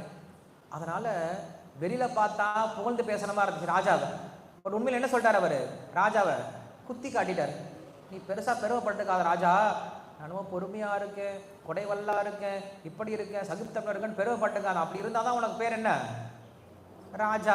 இல்லை உனக்கு பேர் ராஜான்னு ஏன் பேர் வைக்கணும் அப்படின்னு சொல்லிட்டு என்ன பண்ணார், மாற்றி பேசிட்டார். இப்போ புரியுதா உங்களுக்கு கவிஞர் அப்படின்னா எப்படி இருப்பான்ட்டு? ஹலோ, புரியுதா? தலை கூட யாரும் ஆட்ட மாட்டேங்கிறீங்களே, அது கூட கஷ்டப்படுறீங்களா? எல்லாரும் நீங்கள் எதிர்பார்க்கக்கூடிய வார்த்தை ஒரே ஒரு வார்த்தை தான். இப்போ ஸ்ரீல பிரபுபாதிக்கு சொல்ல மாட்டேன் அவ்வளோ சீக்கிரத்தில், கவலைப்படாதீங்க. என்ன அப்படின்னா இந்த ஒரு விஷயத்தை என்ன பண்ணுறோம் நான் புரிஞ்சுக்கிறேன். என்ன பண்ணுறான் கவிஞர், என்ன பண்ணுறான் அப்படின்னா அவன் வெளியில் சொன்னால் எப்படி இருக்கும், பார்க்கறதுக்கு ரொம்ப புகழ்ந்து பேசுகிற மாதிரி இருக்கும். அவன் உள்ளே என்ன இருக்குது, அவனுக்கு இன்ஸ்ட்ரக்ஷன் இருக்கும். இதுக்கு பேர் என்ன சொல்கிறாங்க, மஞ்ச புகழ்ச்சி சொல்லி கேள்விப்பட்டிருக்கீங்கல்ல. மஞ்ச புகழ்ச்சி அப்படின்னா என்ன அர்த்தம், வெளியில் பார்க்கறதுக்கு புகழ்கிற மாதிரி இருக்கும், உள்ளே எப்படி இருக்கும், அது திட்டுற மாதிரி இருக்கும் இல்லையா, அவனுக்கு இன்ஸ்ட்ரக்ஷன் கொடுக்குற மாதிரி இருக்கும். எங்கள் தமிழ் சார் சொல்லிக் கொடுத்தாரு எங்களுக்கு. என்ன சொல்லிக் கொடுத்தாரு தெரியுமா, 8 லட்சணமே அப்படின்னு சொன்னார். நீங்கள் யாரையாவது புகழ்ந்து பேசுனா என்ன பண்ணலாம், 8 லட்சணமே அப்படின்னு வீட்டில் புகழ்ந்து பேசலாம். 8 லட்சணமே என்ன தெரியுமா அர்த்தம், அலங்கோலமே அப்படின்னு அர்த்தம் இல்லையா. 8 லட்சணமே ஹே முட்டே கூப்பிடலாம். முட்டை என்ன தெரியுமா அர்த்தம், முட்டாளே அப்படின்னு அர்த்தம். ஆனால் வெளில கேட்கறதுக்கு எப்படி இருக்கு, ரொம்ப அழகா இருக்கு. முட்டே, நான் தான் முட்டு கொடுக்குற போல இருக்கு அப்படின்னு நினைச்சுப்பேன். முட்டே, கூரையில்லா வீடே சொல்லலாம். கூரையில்லா வீடு அவர் பார் கடகலாம் உட்காந்து எழுதிட்டே இருக்கார். யாருக்கு யூஸ் பண்ணாதீங்க, வம்சதாரி சொல்லி கொடுத்தாரு, யாருக்கு யூஸ் பண்ணிட்டாதீங்க. ரெக்கார்டிங் வேற போயிட்டு இருக்கு. கூரையில்லா வீடே, கூரையில்லா வீடு என்னது, கூரையில்லா வீடு குட்டிச்சவர். குட்டிச்சவர் என்னது, கழுத கேட்டா குட்டிச்சவர், கழுத அப்படின்னு. கூரையில்லா வீடே, யாரே கழுத சொல்ல நீங்க என்ன பண்ணலாம், கூரையில்லா வீடேன்னு சொல்லி சொல்லலாம். குலராமன் தூதுவனை, ராமனோட தூதுவன் யாரு, குரங்கு இல்லையா. நீங்க யாராவது குரங்கு சொன்னா எப்படி சொல்லலாம், குலராமன் தூதுவனேன்னு சொல்லி சொல்லலாம். அடேங்க அப்பா என்ன பாராட்டுறாங்க, ராமர் பேர்லாம் சொல்லி பாராட்டுறாங்க இல்லையா. யாமன் ஏமனேரும் பதியே, யமன் ஏறக்கூடிய பதி, யமன் ஏறக்கூடிய வாகனம் என்னது, எருமை இல்லையா. யாரே நீங்க எருமன் திட்டாம எப்படி திட்டலாம், யமனேரும் பதியே சொல்லி சொல்லலாம் இல்லையா. 7 மையி சொல்லி திட்டலாம் நீங்க. 7 மைனா தெரியுமா அர்த்தம், 7க்கு ஏ, 5க்கு ரூ, 7 மைனா என்னது, மறுபடியும் எருமை. தமிழ்ல எல்லா லெட்டர்ஸ்க்கும் ஒவ்வொரு வேர்டுக்கு லெட்டர் இருக்கு தெரியுமா. 1 தை சொல்லி சொல்றோம். 1ன்னா க, முக்கால்னா லூ, 1 தைனா கழுதை அப்படின்னு அர்த்தம் இல்லையா. அதனால இந்த வேர்ட்ஸ் எல்லாமே தமிழ்ல எல்லாமே இந்த மாதிரி வேர்ட்ஸ்லாம் இருக்கு. வெளில பார்த்தா எப்படி இருக்கும், புகழ்ந்து பேசுற மாதிரி இருக்கும், பட் உள்ளாக திட்டதான் இருக்கும் இல்லையா. இதான் கவிஞர்கள் பண்ணக்கூடிய வேலை. அதனால கவிஞர்களோட ஜாக்கிரதையா இருக்கும். அதை போல ஸ்ரீமத் பாகவத்தை சொல்றாங்க. ஸ்ரீமத் பாகவத் எப்படி தெரியுமா இருக்கும், வெளியில பார்க்கறதுக்கு ரொம்ப ஸ்வீட்டான ஸ்டோரிஸாக இருக்கும், எங்கே பார்த்தா நல்ல கதையாக இருக்கும். ஆனால் உள்ளே இருக்கும், உள்ளே என்ன இருக்கும், அந்த கதைக்குள்ளார நிறைய ஆழமான அர்த்தங்கள்லாம் இருக்குமா. அதனால ஸ்ரீமத் பாகவதம் அப்படிங்கிறது ஆதி கவின்னு சொல்லி சொல்லப்படும். ஸ்ரீமத் பாகவத்தை படித்தோம் அப்படின்னா கண்டிப்பாக நமக்கு தேவையான நல்ல விஷயங்கள் எல்லாம் சொல்லிக் கொடுக்க போகுது. அதனால் எல்லார் வீட்லேயும் கண்டிப்பாக இருக்க வேண்டிய கிரந்தம் என்னது, ஸ்ரீமத் பாகவதம் அப்படிங்கிறது. இன்னைக்கு டிசம்பர் 1 எல்லாரும் புக் மாரத்தான் அப்படிங்கிற விஷயத்தை ஆரம்பிச்சிருப்பாங்க. ஸோ என்ன பண்ணுங்கள், இன்றைக்கி நீங்கள் ஃபோன் செஞ்சு உங்களுடைய ஃப்ரெண்ட்ஸோ ரிலேட்டிவ்ஸோ யாராவது ஒருத்தர் என்ன பண்ணுங்கள், கிராக்கியை பிடிங்க. நம்ம எல்லாருக்கும் வியாபாரம் செய்ய நல்லாவே தெரியும், கிராக்கியை பிடிக்க தெரியும். என்ன பண்ணுங்க, நீங்கள் ஒரு கிராக்கியை பிடிங்க. அவங்களை எப்படியாவது தலையில் பேசி மண்டையை கழுவி என்ன பண்ணுங்க, அவங்களுக்கு இன்றைக்கி ஸ்ரீமத் பாகவத்தை கொடுத்துருங்க. உங்களுக்கு யார் உங்ககிட்ட உங்களோட ஃப்ரெண்ட்ஸ் சர்க்கிளில் யார் வீட்டில் பாகவதம் இல்லையோ அவங்க யார் கிடையாது, உங்களுக்கு உண்மையில் ஃப்ரெண்டே கிடையாது. நீங்கள் சொல்லிடுங்க, எல்லாம் தாவிட்டுருவோண்டா அவங்க கிட்ட சொல்லிடுங்க. நம்ம பசங்களாம் சொல்லுவோம் இல்லை, டே என்கிட்ட சொல்கிறியா இல்லையா, சொல்லலாம் அவங்ககிட்ட தாவிட்டுருவேன், உங்ககிட்ட பேச்சு கிடையாது சொல்லுவாங்க. அது போல் சொல்லிடுங்க. என்னோட சொந்தக்காரனா என்னடா நீ எல்லாம் என்ன மாமனாடா, நீ எல்லாம் மச்சானடா, ஒரு புக்கு வாங்க சொன்னால் வாங்க மாட்டேங்கிறேன், வாங்கடா என்னடா காசு ஆக போகுது, 7000 ரூபாய் ஆக போகுது, வாங்கடா என்னடா கஷ்டம். 7500 ரூபா தான் சார், ரொம்ப கஷ்டம்லாம் கிடையாது, ரொம்ப அதிகம்லாம் கிடையாது. மாதம் வாங்க போகிறோமா இந்த புக்கை, பாகவதம் மாதம் வாங்க போகிறீங்களா? கண்டிப்பாக கிடையாது. எத்தனை முறை வாங்க போகிறீங்க வாழ்க்கையிலே ஒரு முறை வாங்க போகிறீங்க. மற்ற புக்ஸ்லாம் என்ன பண்ணுறோம், படித்தா தூக்கி போட்டுருவோம். இப்போ நம்ம என்ன பண்ணுறோம், ஸ்கூலில் நிறையா புக்ஸ்லாம் படித்து என்ன பண்ணிட்டோம், கண்ணிலேயே பார்க்க முடியாத அளவுக்கு தூக்கி போட்டோம். இனிமேல் இந்த புக்கை நான் வாழ்க்கையில் பார்க்கக்கூடாதுன்னு சொல்லிட்டு என்ன பண்ணுறோம், தூக்கி எங்கே கடாசிட்டோம். ஸ்கூலில் காலேஜில் படித்தது எல்லாமே தூக்கி போட்டுறோம். நிறைய ட்ரெஸ் எல்லாம் வாங்குகிறோம். இன்றைக்கி பிராண்டட் ட்ரெஸ்லாம் நீங்கள் போட்டாவே பிராண்ட் ட்ரெஸ் தான் போடுறாரு இல்லையா? ஷர்ட்டு பிராண்டட் ஷர்ட் எவ்வளோ வருது? குறைஞ்சது 2000-3000 ரூபா வரும். பிராண்டட் ட்ரௌசர், இன்றைக்கி பேண்ட்டு போடுறது கிடையாது, எல்லாம் ட்ரௌசர் போட ஆரம்பிச்சிட்டாங்க இல்லையா? அது எவ்வளோ வருது? அது ஒரு 2000 ரூபா வருது. Branded shoe, branded watch, branded phone, எல்லாம் பிராண்டில் தான் வேணும் இன்றைக்கி அவங்களுக்கு. இதெல்லாம் தான் நிறையா செலவு பண்ணுறோம். ஆனால் ஸ்ரீமத் பாகவதம் அப்படிங்கிறது கிருஷ்ணனுடைய பிராண்ட். இது நீங்கள் ஒரு முறை வாங்கி வச்சிங்க அப்படின்னா நீங்கள் வாழ்க்கை முழுவதும் படிக்கலாம். உங்களுடைய வீட்டில் இருக்கவங்க எல்லாரும் படிக்கலாம். உங்கள் வீட்டில் யாராவது சொந்தக்காரங்க தான் என்ன பண்ணலாம், அவங்களும் பாகவதம் படிக்கலாம். அப்படி ஸ்ரீமத் பாகவதம் அப்படிங்கிறது வாழ்க்கையில் வாங்க வேண்டிய ஒரே ஒரு கிரந்தம். இன்றைக்கி என்ன பண்ணுங்கள், நீங்கள் வெளில போகும்போது ஸ்ரீமத் பாகவதம் யார் வீட்டில் இல்லையோ, உங்கள் வீட்டில் இல்லாதவங்க சொல்லிட்டு போங்க. நாங்கள் என்ன பண்ணுறோம், இப்போ இஎம்ஐ ப்ரொவைட் பண்ணுறோம் உங்களுக்கு. ஏன்னா எல்லாத்துக்கும் இஎம்ஐ ப்ரொவைட் பண்ணுறாங்கல்ல, இன்ஸ்டால்மெண்ட்டில் நீங்கள் என்ன பண்ணலாம், ஸ்ரீமத் பாகவத்தை வாங்கிக்கலாம்.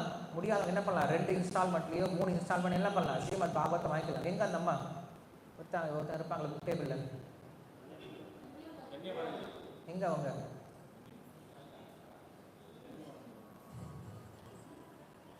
யார் வீட்டிலாம் பாகவதம் இல்லைன்னு சொல்லி சொன்னீங்க? வாங்க வாங்க, கிளாஸ் டைமில் கிளாஸ்ல எங்கே போயிட்டீங்க? பாகவதம் யார் வீட்டிலாம் இல்லைன்னு சொல்லி சொன்னீங்க? இப்போ கை தூக்குங்க. பயப்படாதீங்க, கை தூக்குங்க, ஒன்றும் செய்ய மாட்டோம். வெளில போகும்போது பாகவத்தை கையிலே கொடுத்து அனுப்புகிறோம். ஓகே, பார்த்துக்கோங்க. மாதாஜி சைட்லேயே பிரபுஜி சைட்லேயே பார்த்துக்கோங்க.